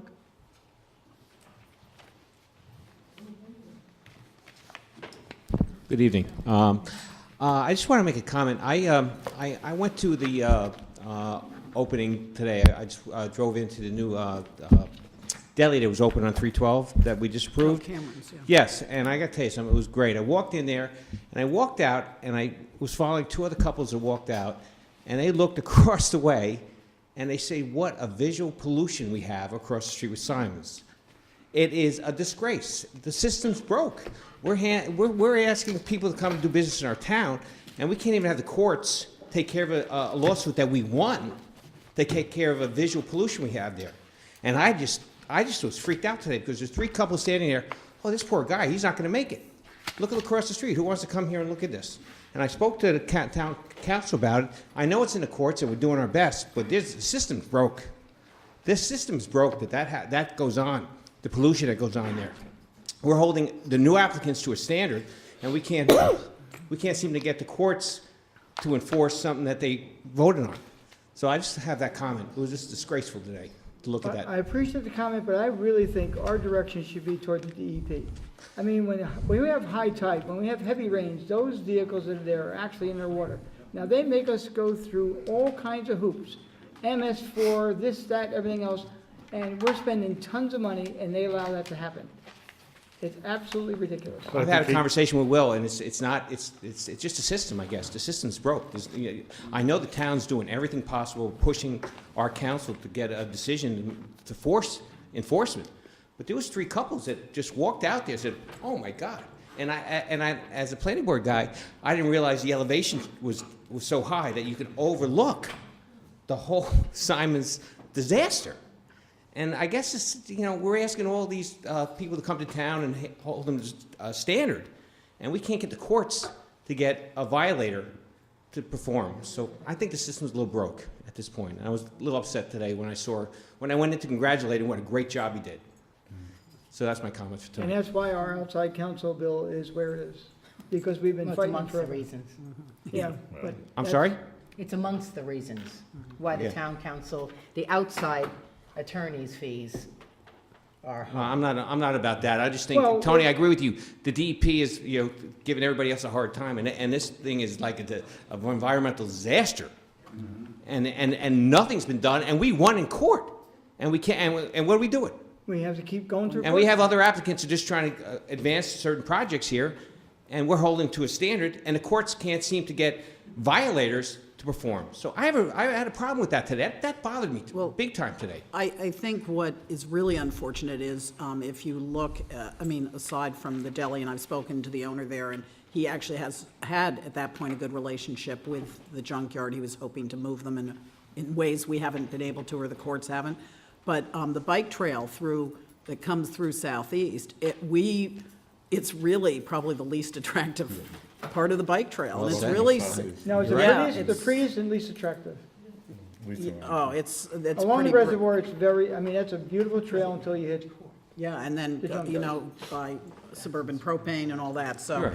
I know, I really feel your frustration. It was just so disheartening, because this guy's got his life and soul into a beautiful. And we have some other, I don't want to get into it, but there's other cases going on which have just been dragging on forever. And I understand, because I have this conversation with the board and Will all the time. It's not our end, it's the court system, and there's something broken here. And I think it's good that the public and people at home realize that the town, we're trying, and it's out of our hands. It's totally out of your hands, and I just was so disappointed to listen to the people walking out of the deli. What a nice job they did here, and whoa. Just for clarification purposes, Mr. Chairman, the decision that was rendered by the Supreme Court against Simon's junkyard, auto wrecking, whatever they're called, would only require the consolidation of the junk mass onto a smaller footprint. That's because the smaller footprint was where it was established prior to our town adopting legislation that prohibits junkyards or the proliferation of junkyards. So even once we are able to get them to comply with the court order, which they failed to do by April of this year, which was the stipulation of, the so-ordered stipulation, there is still going to be a junkyard there. And there's nothing we can really do about that other than require certain screening, which is part of our current code. I don't know that is anything more than putting lipstick on a pig. No, I understand the parameters of the court's decision, but where's the outrage for the DEP? Where's the outrage? We've tried to get the DEP involved in several different, in several different respects with regard to that use and other uses in and around the watershed. And it seems as they pick their battles carefully. Thank you.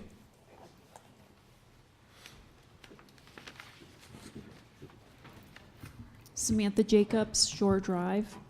So, Tony, I'd like to say thank you so much for actually making the effort to go and take pictures.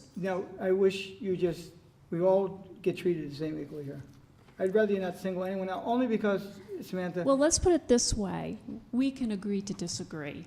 Well, I don't like that, so make me happy. Compliment everybody. I actually took pictures. I can actually send you, email the photos to you. So this is where the developer took a picture from Southeast Rec Center on Shore Drive. And you can see, because the trees are now really thin on the other side of the lake, you can actually see the mountain that Crossroads is going to sit on. And then I took a picture. It's really hard because I took it with my phone. But this is the ridge line of the mountain, and then the top of it is at the top of the trees across the lake. So when they did the balloon test, I had actually seen both balloons from my living room window. So I know that we will have a view of the project. And I Now, really... you do sit up, I think I know where your father lives. He lives up about, he lives higher than where the... Correct. Correct. I don't know what the elevation, 15, 20 feet. Yeah. It makes a difference. As you're riding anywhere, even up in, oh God, what is it? When you're going toward Fishkill, you come to the elevation, it says whatever. and you have that Correct. beautiful view. Correct. While you're going, 4 Correct. seconds later, you have no view. So where you, Well, you know, the rest of the houses, as you keep going down the lake, they get more and more in line with Crossroads. So I have a nighttime view of Highlands, so I can see all the lights in the parking lot. So, but as you continue farther down the lake, they have a year-round view. Yeah. So they'll see everything. So that was why I had asked questions of the developer, because this idea that you're taking it at the lowest elevation and there's not going to be a view, I guess a lot's changed in that time because the trees have really gotten thin on the other side of the lake from all the development that's been kind of coming in. So there's less and less of a buffer between us and that hilltop. So, and you know, past experience has been, we were promised a lot of things with Highlands. We were supposed to get a lot of plantings, there were supposed to be trails, and then as the project kept moving forward, everything just kept getting cut away. I mean, from my living room window in the wintertime, I can see the Home Depot sign from the highway. I mean, who wants to see a big, bright yellow sign, Home Depot? I mean, it's sort of sad. It's like your home actually gets a view of a concrete building. It's not pretty. It's not a pretty sight. And one of my neighbors is actually, you can see the Kohl's sign from her living room window. I mean, well, I showed you what that lady sees from her living room window. I'm sure too, yeah. Yeah, so we end up with a lot of the ugliness on our daily basis. I mean, I'd hope you folks would want to realize that that's pretty depressing to go outside your home and look at commercial development and to know that this project is going to go through and that I'm going to have a view of whatever's going to be there. So, you know, to me, the RC code is a balance. It's about finding a compromise because I'm not against development. I'm just against having to be living right on top of it. So, and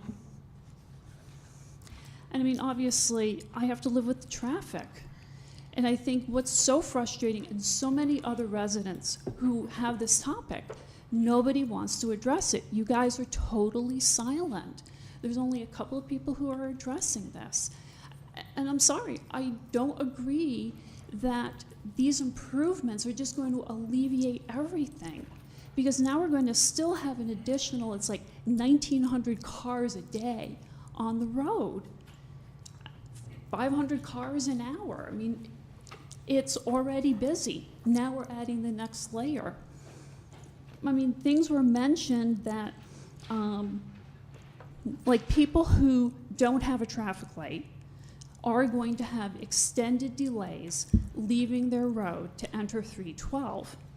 And what happens? You get frustrated, you get pissed off, you get angry, and then accidents happen because people pull out. It was mentioned that there's going to be a higher rate of accidents, I-84 and 312.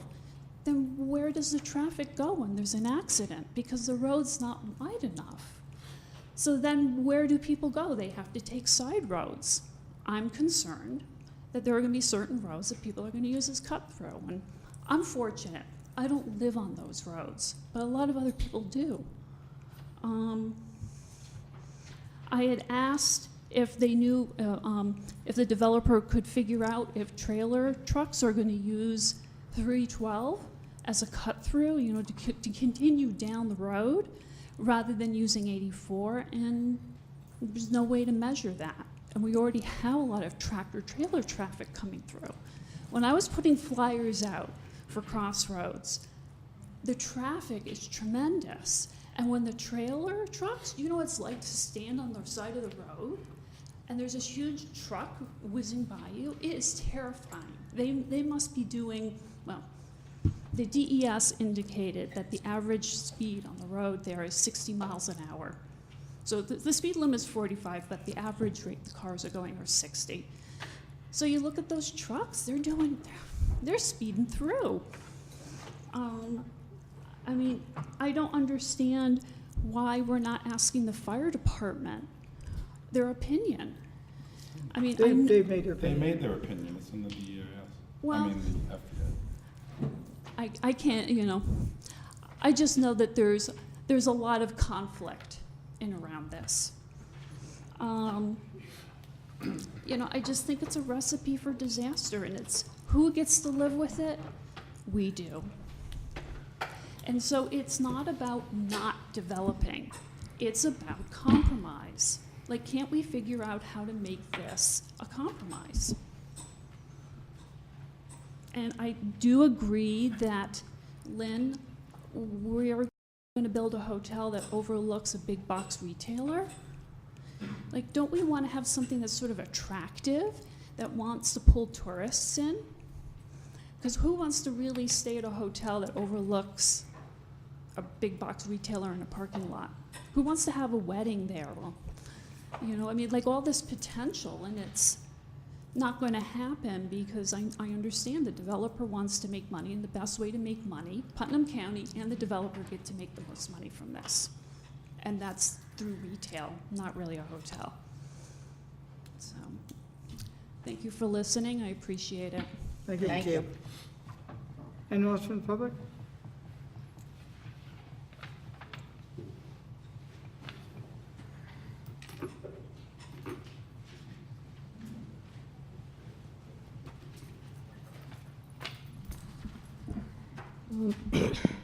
My name is Ann Finizzi. I want to just thank the board, or thank, shall I say, some members of the board, because as a resident, I appreciate evidence of the board looking into a development. And I have to say, Mr. Alvarez, I'm sure you're more than educated and that you have read, but I would have appreciated evidence of your thought. Had I known we were going to Right. basically dissect everything tonight, I would have. I thought we were just going to vote, but I had everything all tabbed up. Well, you know And I what? didn't want to reiterate exactly what Well, other you people know, have already said. we need to hear your voice. I am sure it would have been beneficial. Mr. Cullen, I have the same comment. It would have been, yes, you're not an engineer, but neither am I. But I do live in the town of Southeast. I'm a human being that has lived perhaps much more than you. I do drive. I do look at the sky and the landscape. I have some idea of birds and trees. And it would have been good, whatever interested you, because there are many categories in the DEIS, God knows.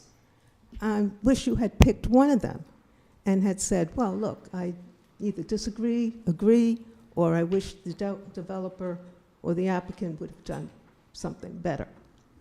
As to Councilwoman Hudak, I'm glad you read the traffic, so did I, but then I don't have to read the traffic since I'm in it, because I live in Hunter's Glen, I traverse Fair Street, John Simpson Road, and I have the pleasure of being stuck on 312 innumerable times. And this evening, it was a wonderful, I didn't need Christmas lights because there were wonderful tail lights as far as the eye could see. Now, I just want to deal with one thing. If conditions are so horrendous, then this board, and I wrote it in my comments, it was incumbent upon this board to protect the life, welfare, and safety of the residents. And you should have gone to the DOT and demanded to have lights, widening, whatever needed to be done. As to costs, several years ago, Supervisor Griffin from Patterson made a grant to the Dormitory Authority. Because Mr. Kamada was not so willing to widen 312, Mr. Griffin made that grant. The grant was for $1.5 million. And if you go on 311, you will see the results of that grant. There was left lanes, right lanes, and a widening of 312 and other kinds of improvements.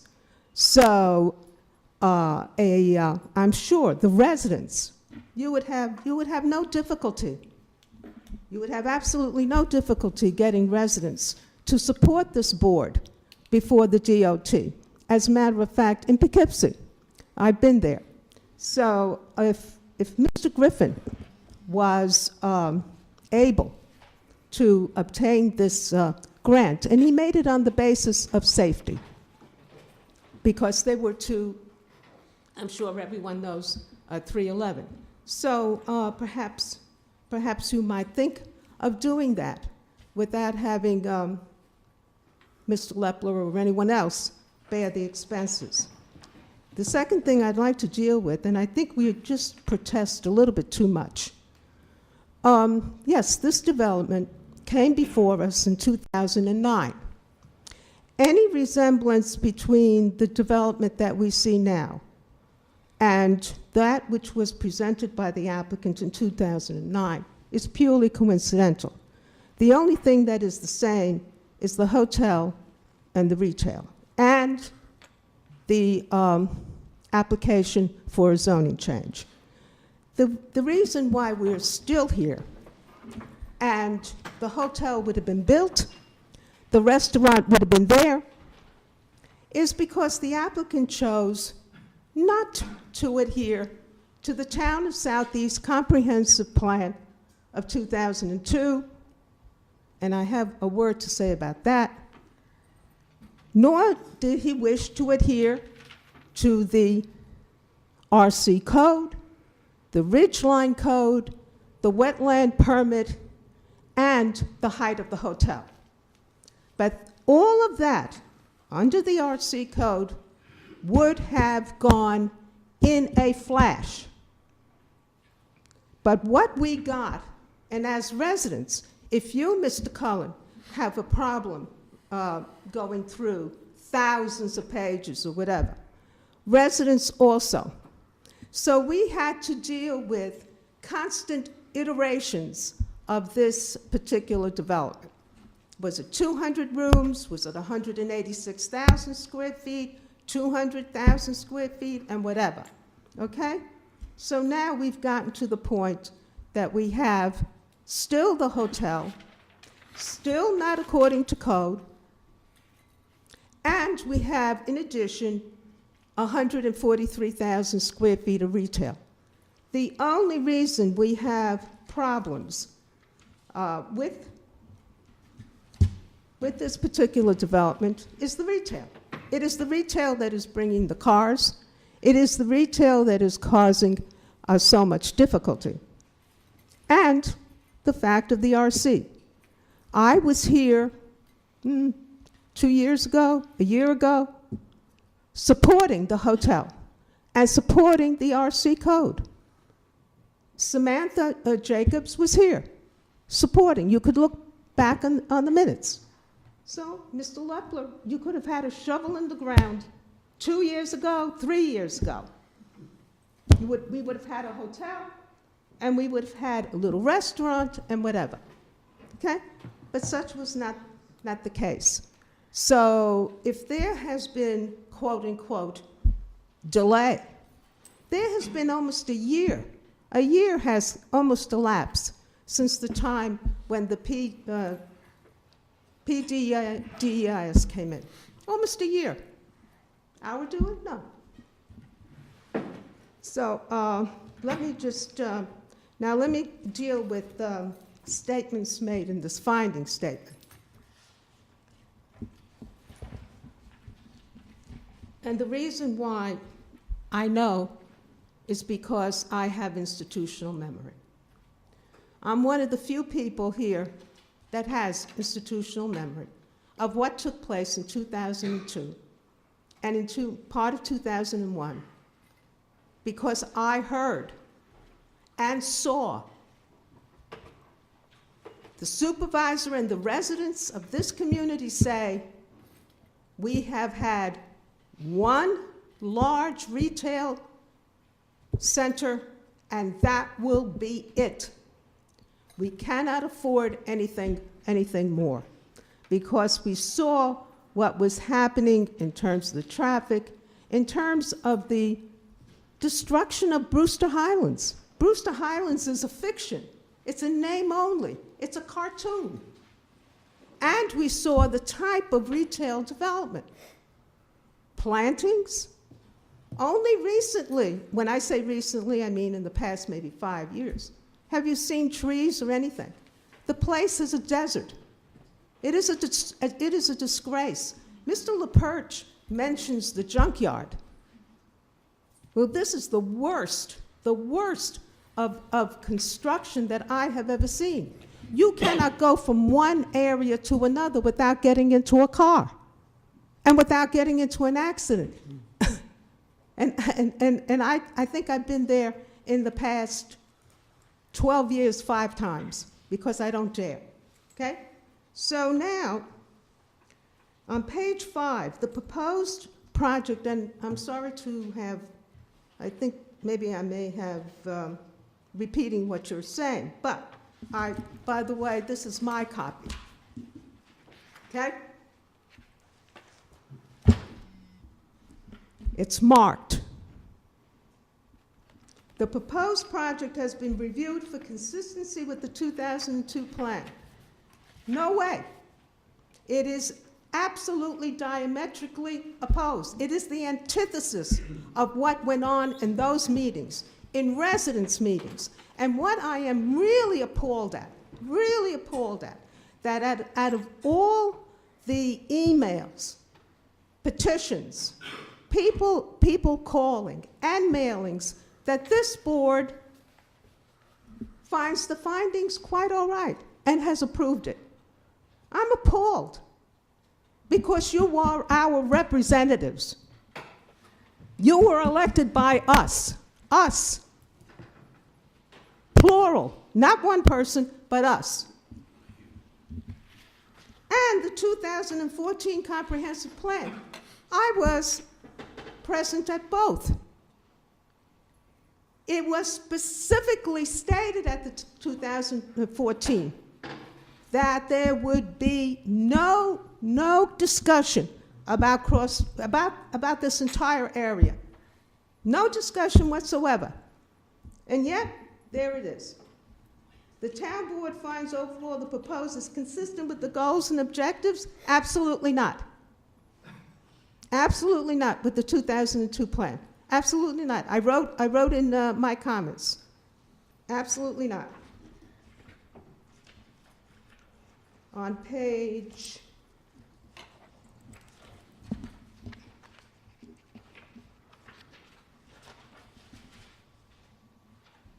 and I marked it too, on page 9. The habitat, the entire habitat of more than 60%, the supervisor said so, will be lost to the project. And it's considered unavoidable. Is it really? Is it really? That we are so dismissive of our natural of our natural landscape and of the natural resources and of the habitat. We are so dismissive and so cavalier with God's creatures. That's nice.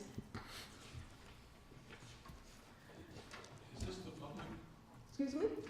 This is you'll have your turn. Yes, it's it is. not, it's public. Yes.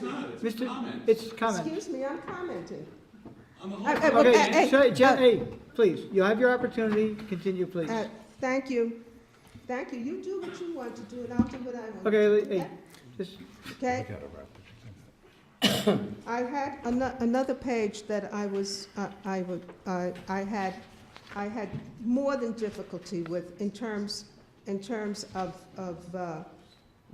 on page 13, that the proposed project was substantially reduced in size. What was reduced in size was the hotel. That's what was reduced in size, not the retail portion. So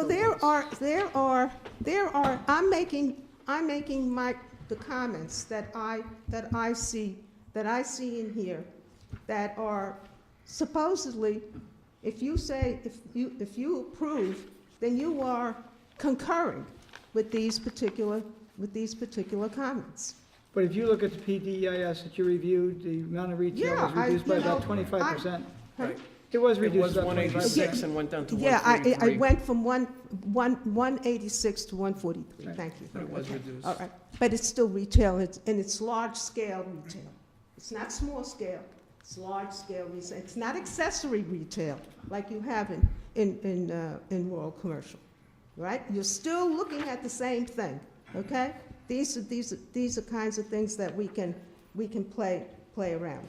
And I absolutely concur on the 3D model. We need. It's supposed to be there. We were supposed to have it. It's part of our code. Oh, by the way, in terms of politics, I don't know if anyone has. I don't know how to put it. Well, do a better job than I did, evidently. I want to be tactful and put it correctly. Any real association with Mr. Lepler or any of his entities or anything like that. If anyone had that, they would recuse themselves. Okay, I'm glad you gave me that assurance. Now, just to go on a couple of things. By the way, I'm sorry, one more thing, I'm sorry. I found in the 2002 record, they do have a record, I had written a letter. It was 2002, and there it is with the Rural Commercial Code. This is when it was first started. So my institutional memory is in the volume of documents. So this goes, and I had said, I can't believe it,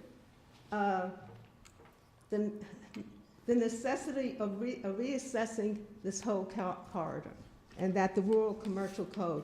By the way, John Lynch also wrote about the Rural Commercial Code, going way back to 2002. And I found something from the late supervisor, not of this town, but David Bruin, who was the county executive, I guess, at that time. And it was wonderful what he said about his vision and the land uses for the town. I don't know if he would be very happy to see what's going on. Now, just to let you know that over the past 3 years that I've been here, on behalf of the board, we've written numerous letters to the state DOT about numerous areas of this town that we'd like them to look at. Just recently, we were talking about the speed limit out here on Route 22. It goes from whatever, it drops down to 45, and it's 55. I mean, it's the Indy 500 now. It's much worse than it ever was because they did make an improvement. That's exactly what's going to happen with whatever. We mentioned, there's had to be 10 to 15 different locations in the town that we pointed out to them that we'd like them to look at. Bottom line, Right. they don't agree. Well, you know what? I think that you have the applicant agreeing with you. In what sense? And well, no, I mean, Mr. Lepler no, but agreeing. we- Look, and he said that the traffic is terrible. It's below, and I'm going to fix it up. I'm going to put lights, and I'm going to put 2,000 additional cars. But anyway, so this is, what I'm saying is this, is that you as the board, and you would have, I believe, I don't talk for everyone, God knows, but you would have much support from the residents of this community if you went. We could have a transportation committee, whatever it is. I mean, look, if Michael Griffin was able to get one, and you can check it, was able to get $1.5 million from the Dormitory Authority. And you know the kinds of changes that have occurred on 311. The only thing that they didn't put in was that they were supposed to put in a light on each side. Wasn't that done for Patterson Crossing? Yes. That's what she said. Yeah, Yes. that was But it was a And New it's York, also a state road. but it was a New York State grant. It was No, not the but- developer who paid for it. Yeah, the developer was supposed to pay Right. for all of That's those, correct. whatever. But anyway, whatever happened, But it's a state road, too. it is a state road, so 312 is a state road. Is it not? Try to. And I would say this, in many respects, because it's almost like landlocked, 312, and because we've had additional development take place, Terrorist has not been without development. Never mind Brewster Highlands, we didn't even talk about all the development that has gone on in Terrorist. I counted at least 5 different. Either they were expanded or they came in. For example, Quest, the moving company, had an RC code. Guess what?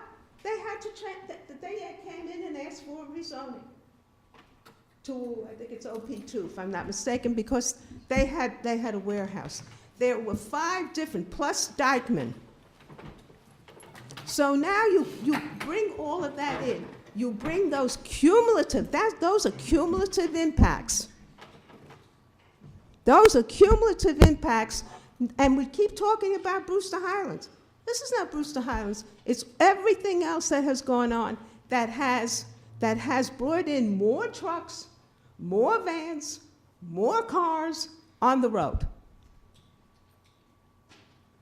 So you add all of that on. And Mr. Cullen, you were a police officer. I am shocked that you didn't look at that traffic and say, Jesus, I got to say something about this traffic. I did look at the traffic and so did AKRF's traffic engineer. No. The consensus, I don't want to prolong this, but No, you may not. I'm here. I don't want to prolong this, but the consensus of AKRF's traffic engineer is that, with the improvements they're talking about, that will help traffic. The New York State Sheriff's Department, the New York Putnam County Sheriff's Department weighed in. They don't think this project is going to cause significant issues. The New York State Police weighed in. They said the same thing. The Brewster Fire Department weighed in officially, not the one volunteer who is speaking for himself. The hierarchy broken. The only one, and you and I both requested them and they blew us off, I would like to hear from the Brewster schools, because a lot of people are talking about kids getting asthma and they're going to be on the buses till 12 noon. For whatever reason, they refused to weigh in. One school board member on his own did say that he's in favor of it, but officially there is no response from them. But law enforcement, fire department, traffic engineer all feel that these improvements will. I did not see one letter. I did not see one letter from the agencies that you met, and I have no doubt that, maybe, it's in the just that book. I have not seen it. Okay. And they're not on the website, so I haven't seen it. It's on the. They're all on On the FEIS, yeah. Right. And we talk a lot about the rural commercial zone, and this was a question that was asked by concerned citizens of Southeast, and it was, if the highway commercial zoning change is approved, the applicant can build what they like, which is considerably more than the current rural commercial zoning would allow. So the response was the development potential on the property under the current RZ zoning is comparable to the proposed HC zoning as amended. Approximately 283,000 square feet of floor area is possible under both the RC and the proposed HC1 zoning. The current RZ zoning limits the uses of the property, not the overall size of the development, which will remain largely the same under the proposed HC1 zoning. I mean, that's one of the things I took into consideration. And, if you look, the size is not there. That is not an accurate statement. That is not an, I know, I saw that, but it is not an accurate statement, and common sense would lead you to question it. Okay, and I don't want to take this gentleman's time. Okay. I just want to, Don't do it. Email it. No, I just want to say, and there are letters in here from the Donald Smith and from Sergeant Joseph Malgerio of the Brewster State Police. I'm sorry? There are letters in the final environmental impact statement from Sheriff Smith, who basically says we do not anticipate a significant impact to the Putnam County Sheriff Department in providing police protection attributed to Crossroads 312 project to be built on Route 312. Okay, that's from Sheriff Smith, and then from the Brewster Zone Sergeant, he basically says the same thing, and he sees no such issues. The Brewster Highland Shopping Center is similar size, and there's been no substantial problems that we have encountered. And the Brewster Fire Department has a letter in here too. I can't believe you guys all missed this.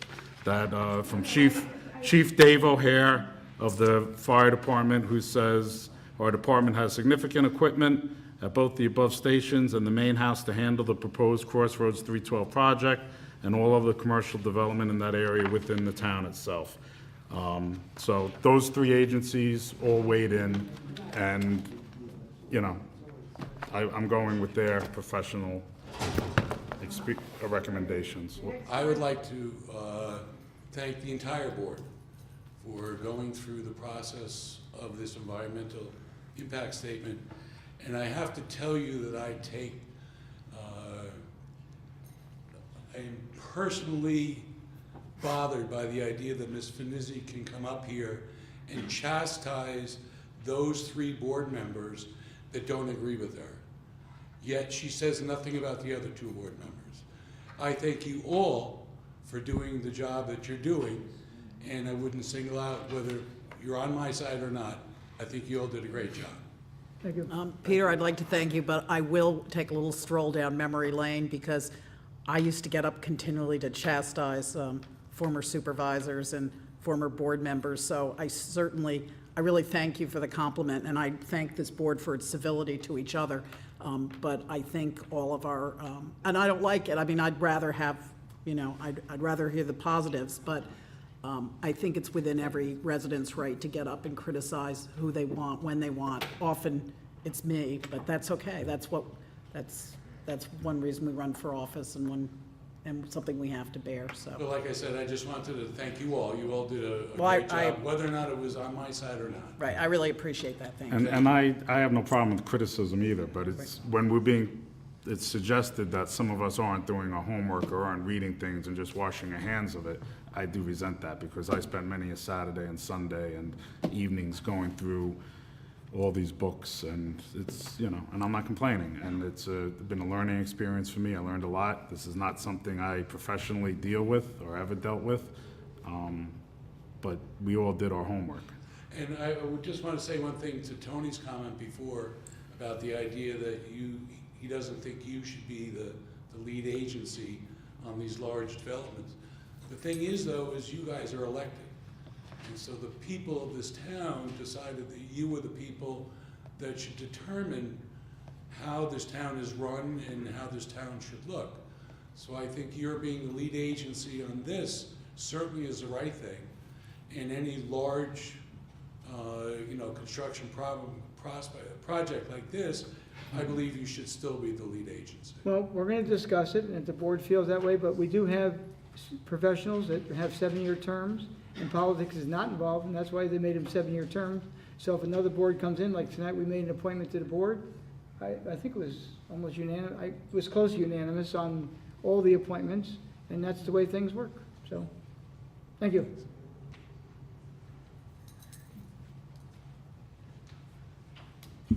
My name is Ricky Furman, and I'd just like to comment on what went on tonight. And I do appreciate, because the last meeting I said the process would go on and on and on, and then we would vote whether there would be a zoning change or not a zoning change. I do appreciate the fact that the line in the sand is drawn for this project on January 22nd, when the voting or the public hearing will go on, whether the zoning will be changed or not be changed. And I think when we look at the zoning change, in my opinion, as I've stated it a lot, I don't think there should be any zoning changes. But I think you have to look at it only as it reflects to the town. I think when you look at it at the state or the county or the developer, yes, there's a real positive effect if the zoning change is made and the development is built. But the key to this whole thing is, once the zoning change is made, that this development will go on, maybe tweaked a little, just like it is. And it is my opinion that the zoning change, that no zoning change, because a lot of work went into determining what should be zoned one way and what should be zoned another way. And I think you have to look at it with your heart as it pertains to the citizens of the town of Southeast, because that's who you were elected to become town members. And I really believe that when you look at it, and when you go through the whole thing, you will take a different look, as if you were looking at it for the county, for the state, or the developer itself. But I do appreciate the fact that we're going to come to that conclusion and have our say on the 22nd of January, because to have it at the end is meaningless. Thank you. Thank you. Thanks. Anyone else from the public? Seeing none, town board members? No? Well, it's Christmas. some of Yeah, us- I'd like to wish everyone To say Merry Christmas. Happy Hanukkah, Merry Happy Christmas, and Happy New Year. Happy holidays, I'm the- healthy I'm the New original Year. Scrooge, so no one on here for me. And not to ruin that spirit, but just another comment that, I would love Putnam County to share sales tax with us. They don't. It's not gonna happen, as Tony said, in his lifetime. It almost But with makes you like that said, we are also Putnam County residents, so we do get a benefit from them keeping the sales tax, and that we get lower property taxes. I don't agree with it, I want to share it, but people are making it sound like it goes to something that doesn't benefit us. Well, we And kind of- Bruce Walker did, I don't know if his numbers are correct, but he said that Putnam County provides more services to the town than we financially give to the county. We get all our police services from Putnam County. We don't have a town police department. So I just wanted, something that just bothered me. Happy holidays all, Merry Christmas, Happy Hanukkah. You have to make a, Edwin? Edwin, I'll make a motion, we close tonight's meeting. The next meeting? tonight. Second? All in favor? I thought you said the Aye. next meeting. I'm like, what?